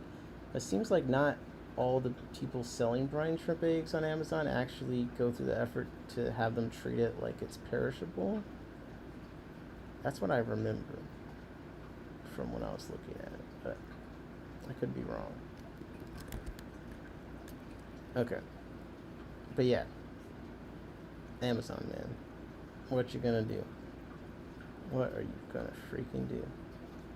So we've gotten an event, I think, for every weekend besides the end, but that's gonna be Halloween. Yeah, the last weekend. No, yeah, we've done it every weekend of this month. Let me see. Is there any ones I'm missing? Those are the ones that I know about for this month, at least, off the top of my head. Oh, Diamond State. I forgot about Diamond State. Yeah, the Diamond State monthly auction is happening. So this is in Delaware, Wilmington. I actually haven't been to this club yet. I need to try. Got a nice split, 75% to seller and 25% to Diamond State. I don't know if that is that even if you're not a member. That'd be kind of cool. That'd actually be kind of cool. But yeah, Diamond State. That's in Delaware. That's the 13th. So they have an auction page up. Let's see if there's anything in it yet. It's still pretty early. Yeah, there's nothing listed yet. It's still early. It's still pretty early. Okay, the 15th, we have an annual auction. Those are usually worth going to. And we have another annual auction on the 12th. Let's see where these are at.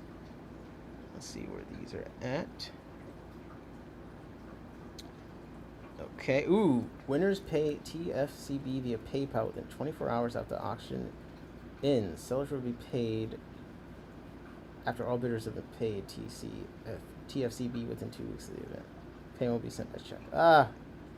So we can pay by PayPal, but we have to be sent a check. Goddamn. Okay, but is this an online auction? Like, why is there 3 locations? There's 3 locations for this auction. This is wild. Vermont, New Jersey, and Massachusetts. Is this an online auction? Interesting. This might be some kind of online auction situation. Let me actually read. Okay, so 3 locations. Maybe you can drop your lots off.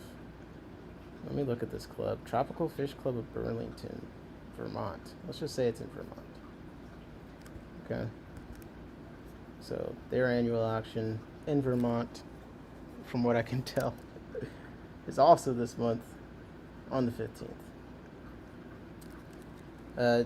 Aaron said, oh, that's a good point. I've ordered from the same seller each time. Do we compare sellers? Does that matter even if it's fulfilled by Amazon? Yes. That does actually... I didn't compare. Is there different sellers for the beanie eggs? Yeah, that could matter. I've been trying to tell you. So bad brine shrimp eggs they happen from every company, right? But when you're ordering the brine shrimp eggs from Amazon, the company selling them for Amazon to distribute has to send them to whatever distribution center. So I think you end up with a much less uniform kind of quality of storage, age of the products kind of thing. Like maybe one area sells out their brine shrimp from there regularly, but another area doesn't, so their batch of eggs is older. You know what I mean? So that is one thing with ordering stuff fulfilled by Amazon, at least with the brine shrimp eggs. And I think part of that is because they don't always mark the eggs as being perishable, which does change how they are stored. Now, some of the beanie packages, I think, have been done that way because they'll come with expiration dates. So you need expiration dates on things that are perishable, so it makes sense that, and you'll look at the returns, they're not returnable due to food safety reasons on the beanie product listing. If we look for another brine shrimp egg product, let's see if it's the same. Okay, let's see the aquatic foods. Let's see. Okay, so they got non-returnable due to food safety. So yeah. Does it say where it's being fulfilled from? I don't know. But the point is a lot less uniform for sure. But yeah, the 15th, Vermont. Let's look at this one real quick. We got the another annual auction, SCTFS. Bucks County Aquarium Society is a good one too. Oh, I forgot. Let me see when they're doing their thing. Dartmouth. Where is this? Let's zoom out. Okay. Over here. New Bedford. Right by the water. Providence. Newport. Okay. They've got a long list of rules here. This is like a lot of text. I'm not gonna lie. But I'm not gonna read all that. I don't care. This is on the 12th. I'll be at ACM, or at least backing stuff to ACM. I won't be going to this. That's my point. But they do have a bunch of stuff listed ahead of time, which is pretty nice, pretty impressive. I mean, it's an annual auction, so you definitely want to... Like, what are these? Hoplocherax gothi, the Greek tetra. They don't look that colorful, but like they look cool. Okay, Google does not want to be helpful. Empire gudgeons. We got some Mahensia, some spotted coolie, threadfin rainbows. Oh, some carry tetras. Ooh, here's a Brycon Elyses reed tetras. 3 lots of albino cories. 3 lots of super veil blue marble angelfish. Some three autocat lots. 2 maculata arbora lots. 2 cinemagold gertrude lots. Plumfin hillstream. Okay, we got some. The NEC person is definitely here. We're seeing some similar lots to the NEC. So if we click on this, I bet this is the same. Yep, the T Leask 998. So this person was responsible for a bunch of lots we looked at earlier. This is going to be a good one. I don't know. We can't say if the prices are going to be the same, but oh, this looks like a cool fish. Stichromis musa cumulatus. Yeah, that's a word. This is, I've never seen this. Now, the eBay listing, everything else says extremely rare. I have no idea how extremely rare it is. I do think I do think it's uncommon. It's not like I've heard of every single fish, but like, there's only 4 pages of Google on this name, which is pretty low. So it looks like a Lake Victorian cichlid, and it looks pretty cool. Some fry from it. So yeah, that's interesting. Ooh, one of my favorite rainbow fish ever, Rhodocentris ornatus, Tiwa Creek, from Nick Condon, 6 juveniles. I'd bid on that. We got Cephosphorus nezacoidal. This is actually a fantastic auction right now. But do they have Java moss? They better. This is a nice one. Chilothernia alini, Wapoga red. Really pretty rainbow fish. I'm going to assume it's 6. Yep, 6. Fried, born in February. Got some Poro gouramis, black tuxedo swordtails, Florida killer fish. A bunch of food. Ooh, Fluval Sea, Nano Light, Reserve 60. I've got some filters, got dry goods, some of this Amatitilani. Oh, look at all this easy green. The coop came through on this one. We got chlorinator, steampunk starfish. Where's the Java moss? Zoomed spirulina. Okay, all this dry goods. We got Java fern. There we go, Java moss. 3 lots of Java moss, a swasser tang, ram's horns. Alright. Yeah, this is like a little bit, it's coming up this weekend, but so far, auction shaping up to be very promising. Very promising. So, excuse me. There's a minimum bid of $3 on all lots. I kind of like that. Any item selling over 3 will be split 70 to 30. If it sells for 3, the item's considered a club donation. I don't like that. You better have a good auctioneer then.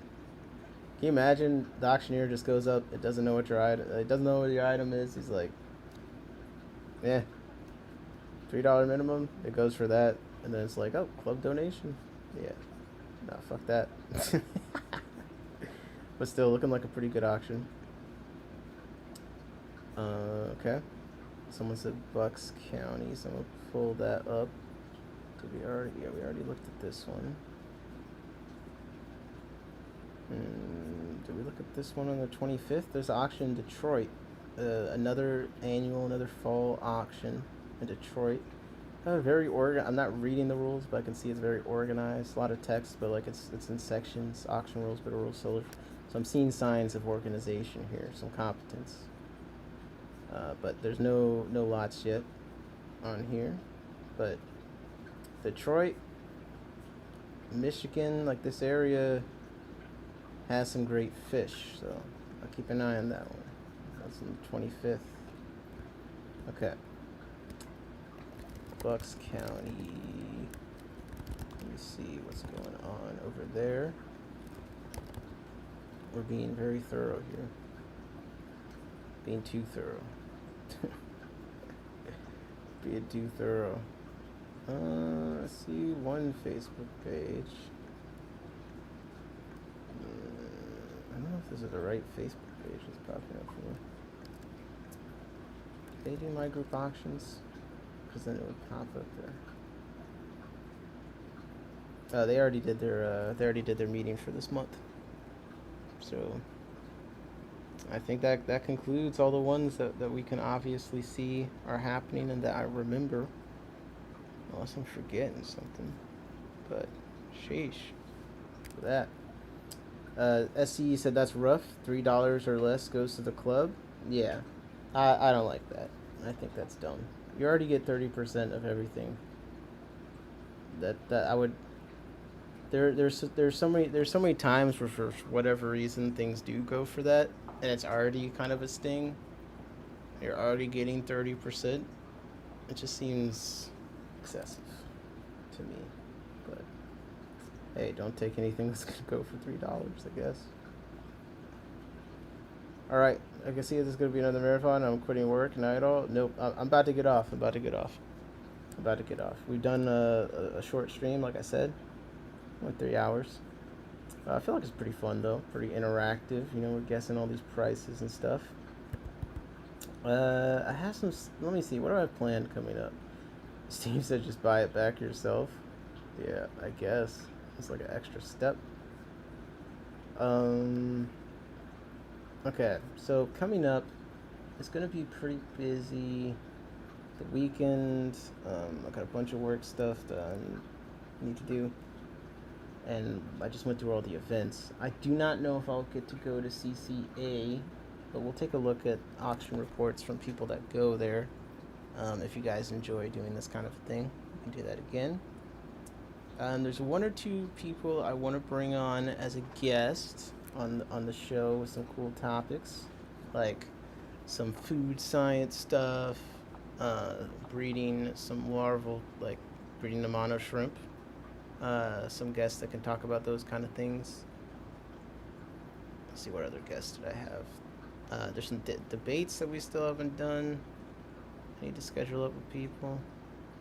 SE just put a minimum on your lots. It depends on if a lot of clubs have rules against minimums, so it really depends. I forget if that one did or not. I feel like it didn't, but minimums can be good, but also it's just like it's way more fun to not do a minimum.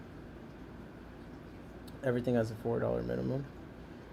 Yeah, but then it just makes the rule like even more useless because you make this $3 less. Yeah, then everyone does a $4 minimum.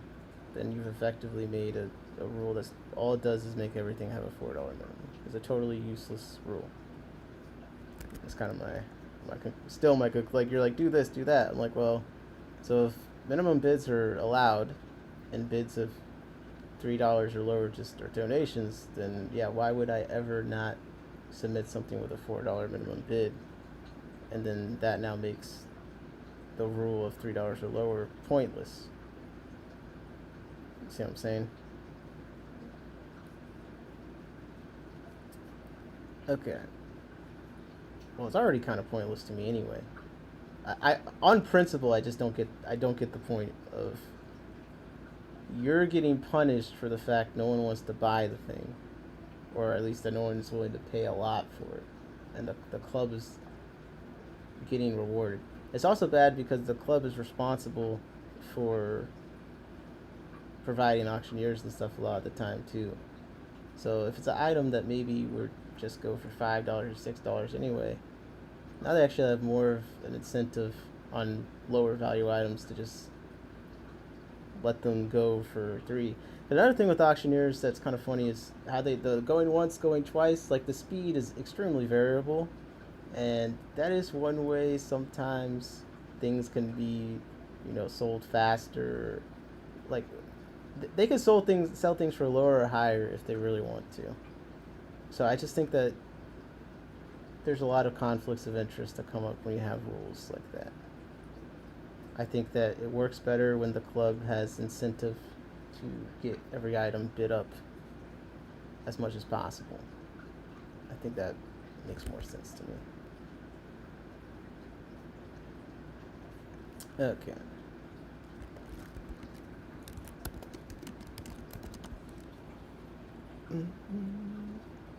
Because think about it, you have to get for them to get $3 from you, you have to get at least up to $10.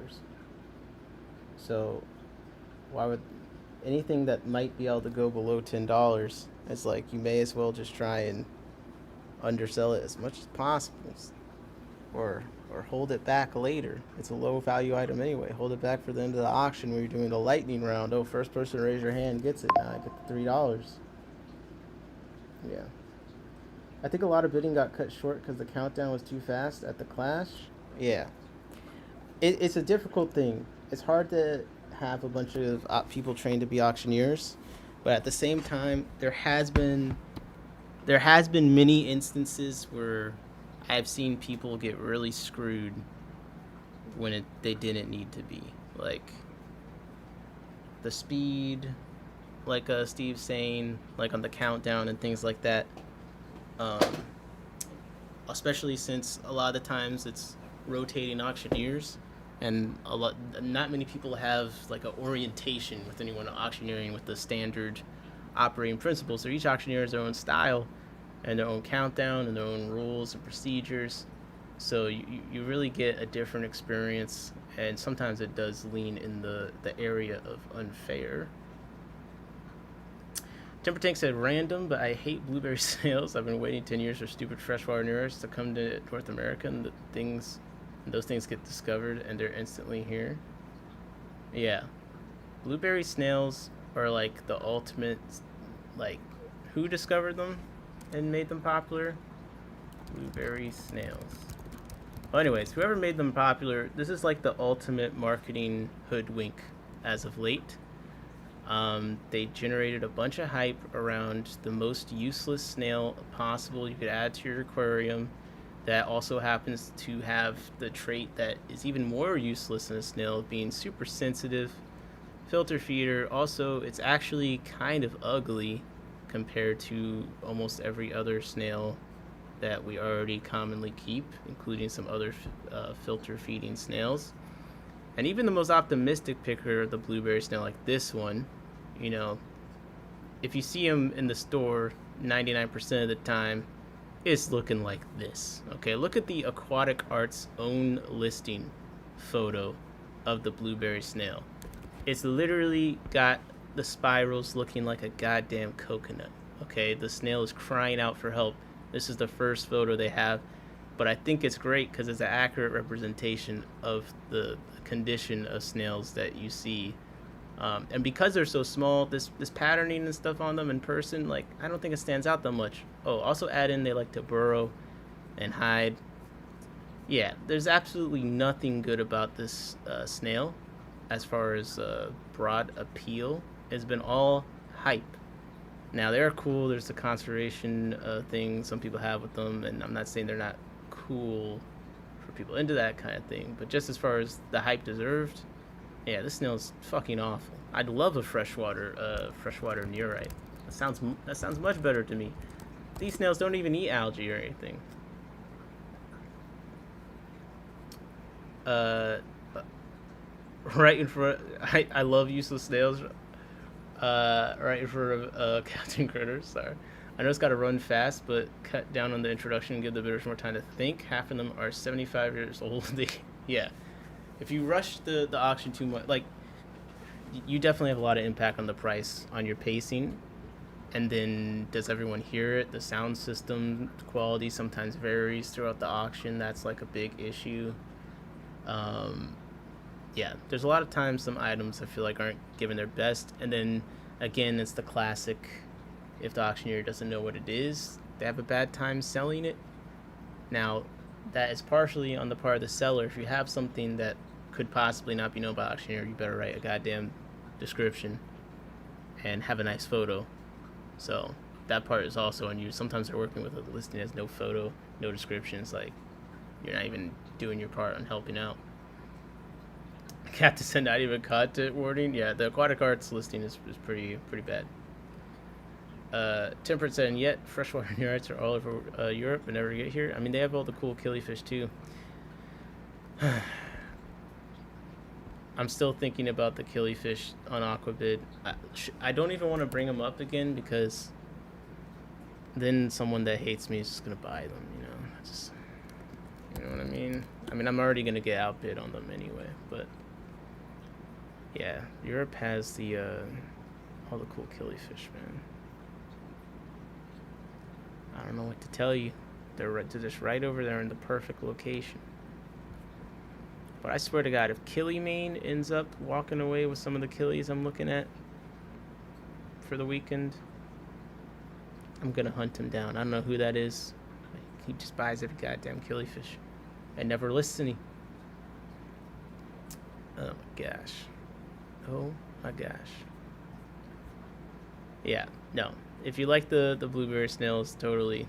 I see appeal for certain people, but just in general, yes, the name and the hype. So if you're trying to sell something that you have, just give it a food name, man. It doesn't matter if it already has a common name or whatever. Give it a food name. If you have Neocaridina, just make up a food. Like if it's blue, it's a blue dream. Just call it something more delicious sounding. Like I'm being so serious. Like now we got the ocean blues and all this. Like yeah, it's all just so much marketing going on. A lot of baloney. Food name. That's really all you got to do. Blueberry tetra, perfect. This is perfect. Now we're talking. Now we're freaking talking. Okay? Not enough fish have food names. They're not even given a chance anymore. That's what you need. Killiemane is a savage? Yeah. Blueberry shrimp. Good night, everyone. I'm a lightweight during the week. Yeah, I'm about to get off too, but you've been rocking out with us, JP Jeffries. Appreciate you. I sell them in my shop for $5. One for juvenile, the blueberries. Yep, Captain's been breeding a bunch of the blueberries. Probably one of the few people having success with them that I've heard of. I don't know why I'm scrolling on Wet Spot. This was literally all just... What killie you talking about? What killie? Okay. So this is a killifish. Actually, I would love if someone would win the bid for me, because I actually can't really. I shouldn't. It would be irresponsible for me to pay what I think is probably going to go for. But everyone knows I've been looking for the low Galaris strain. Turns out there's another location that looks almost exactly like it. And not only has someone in Florida listed it, this is the Fundalepantria Funge ADL 13/39. They've listed a young pair, looks like a nice age. They've also said additional pairs, I believe. No.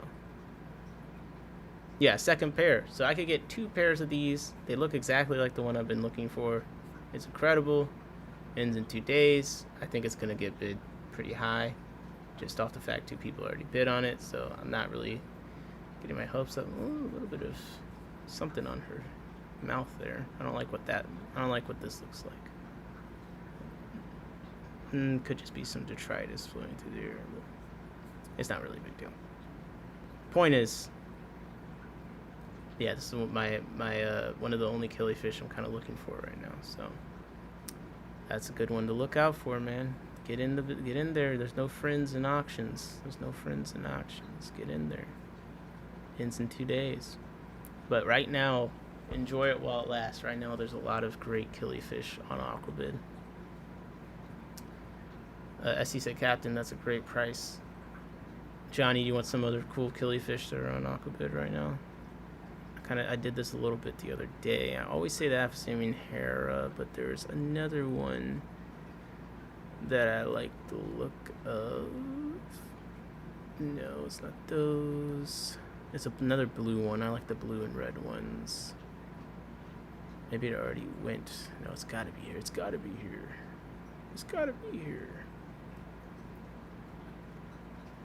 Oh, yes. Camarins. I think this is a pretty freaking dope killifish. These are coming from IL Princeton 61356, the land of killifish. Yeah. A Camarins, a Bang Minko, JPC 13/11. Another blue and red one. This would be my second pick for dope killifish on Aquabid right now. This look is why I picked up the Walkerai. Yeah, good point. What's the max size to get the Galaris? They can get pretty big, right? 5 to 7 inches. Breeding up a population, so scientists want to repopulate the wild, I can volunteer my snails. Hey, that's where the blueberries belong, outside.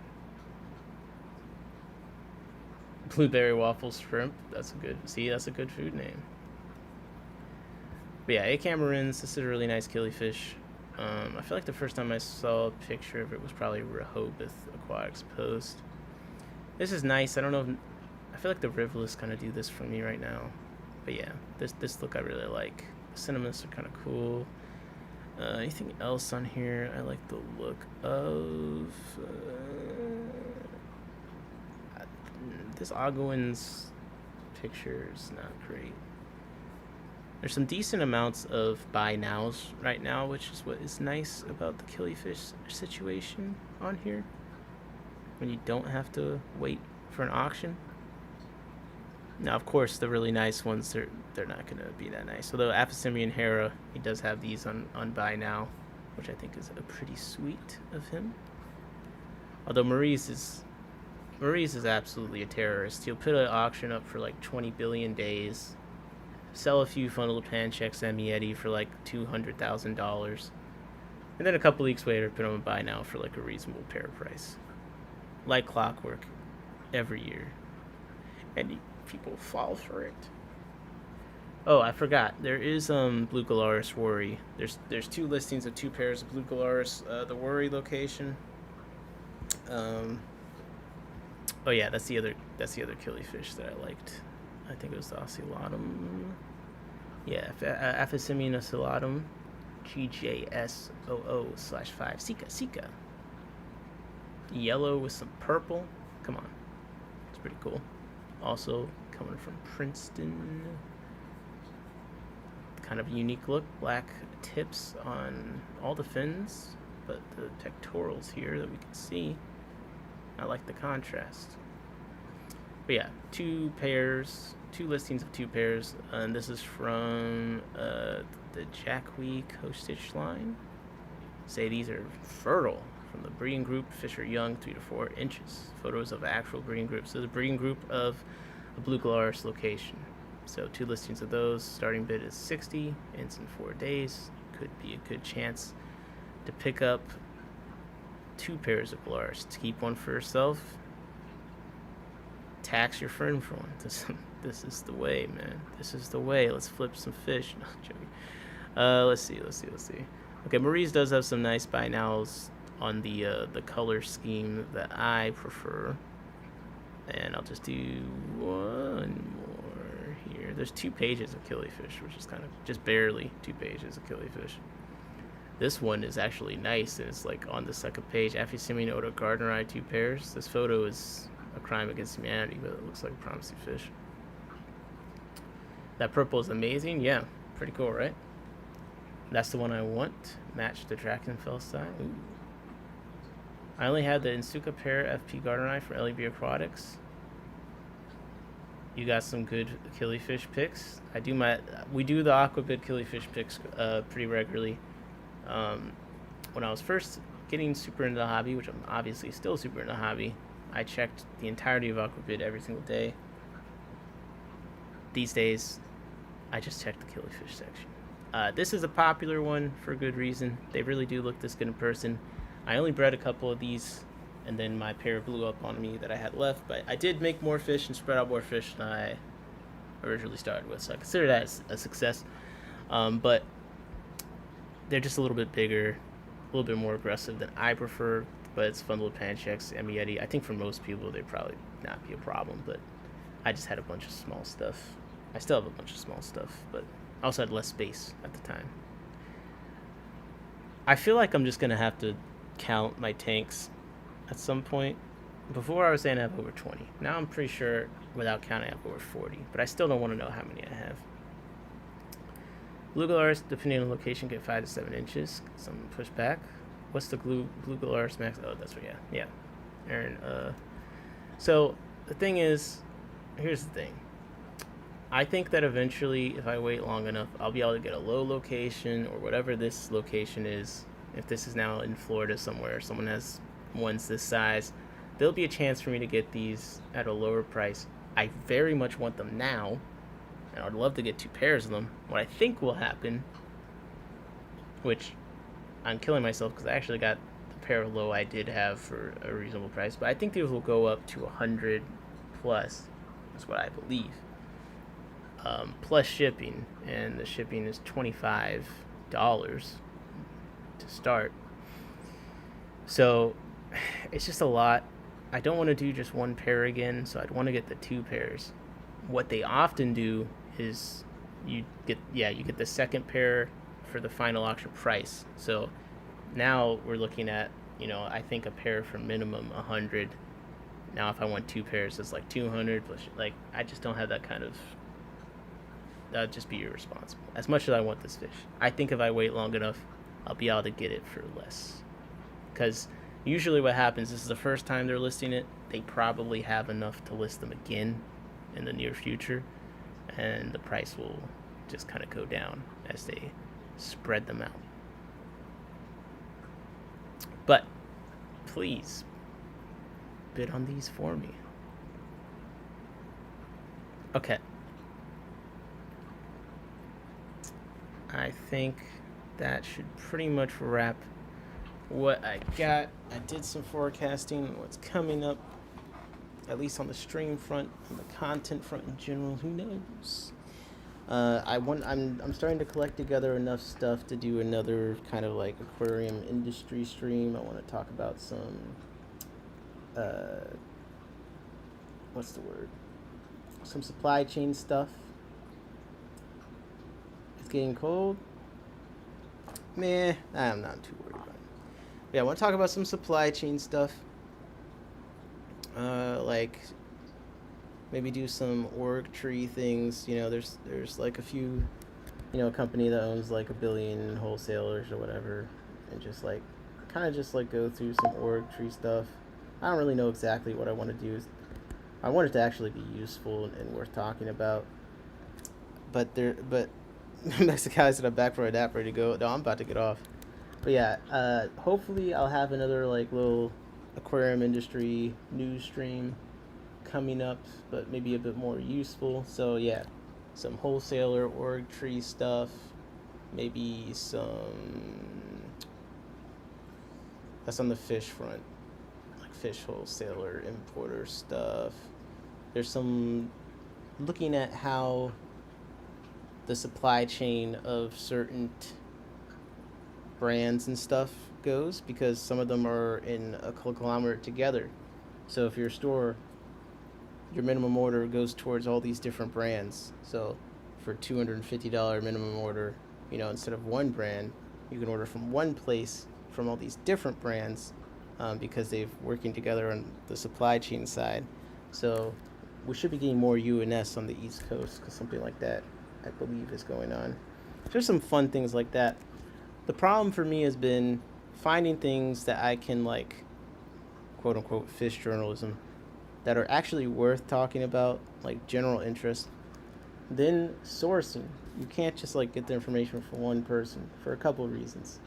I want to actually say things that are accurate, so I gotta find more than one person that can verify it. I like to talk to people that I've never interacted with publicly, just on the chance no one wants the information attached to their name. If I only have one fish friend, then everyone's gonna be like, yeah, that's the person that told you.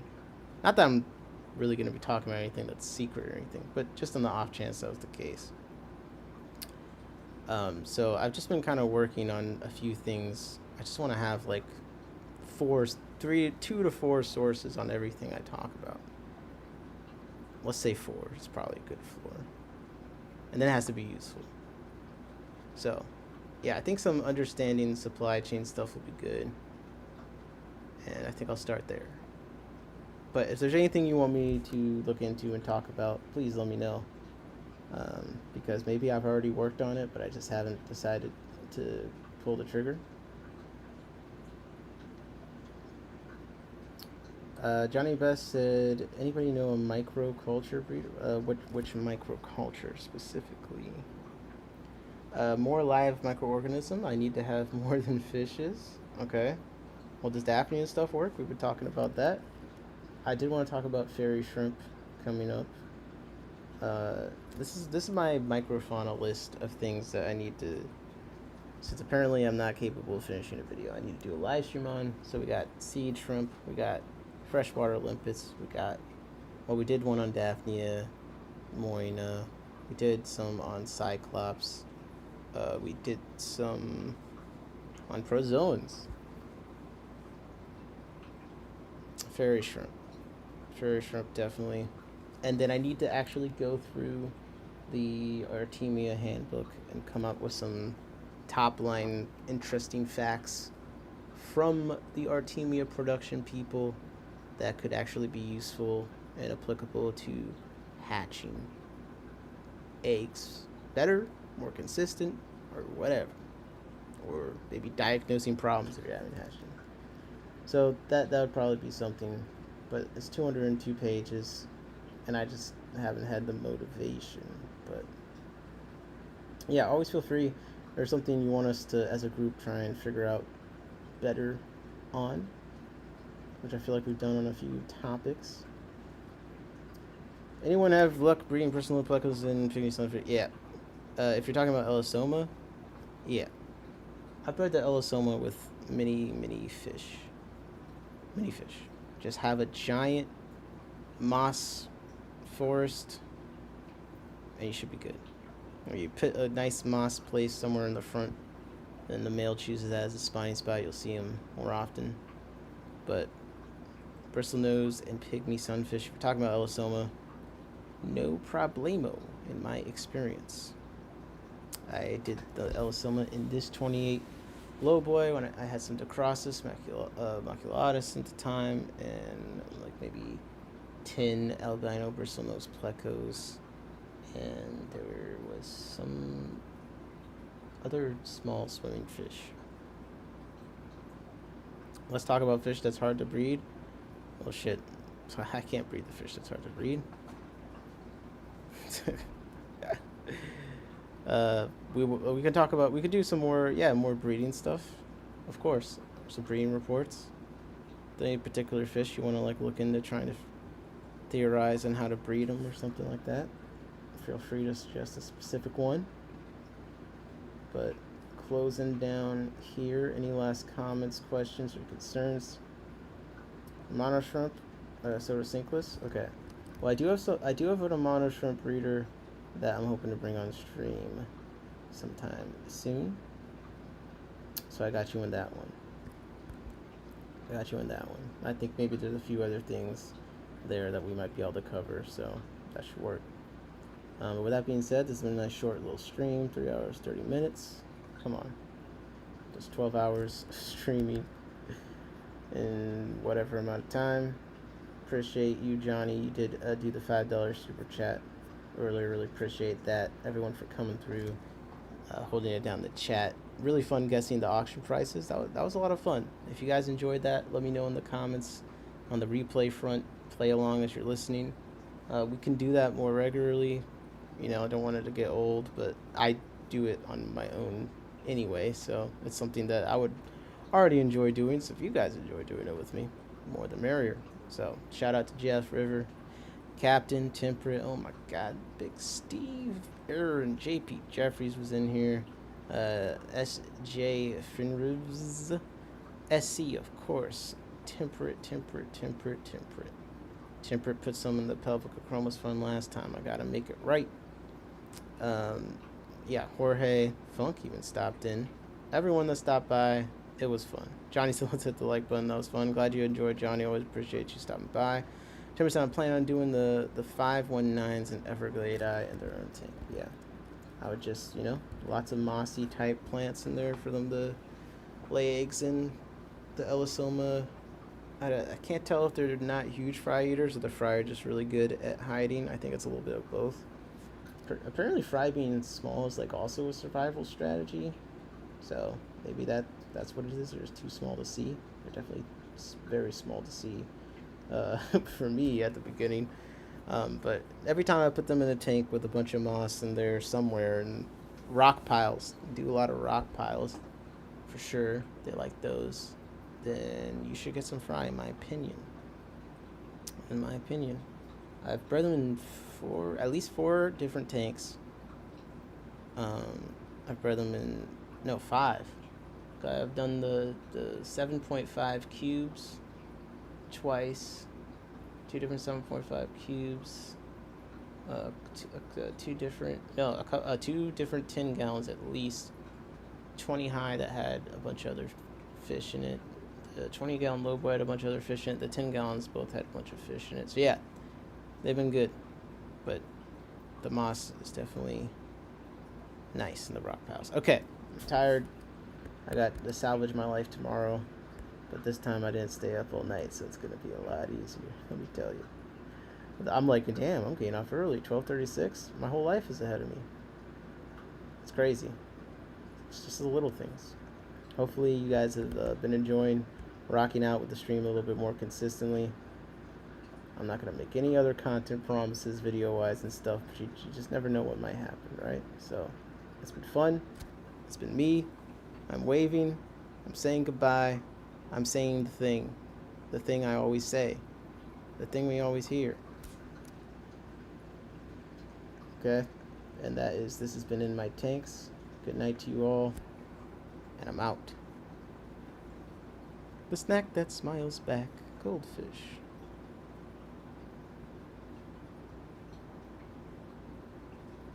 Did you even smile back? Think about that as you sleep tonight. In My Tanks out.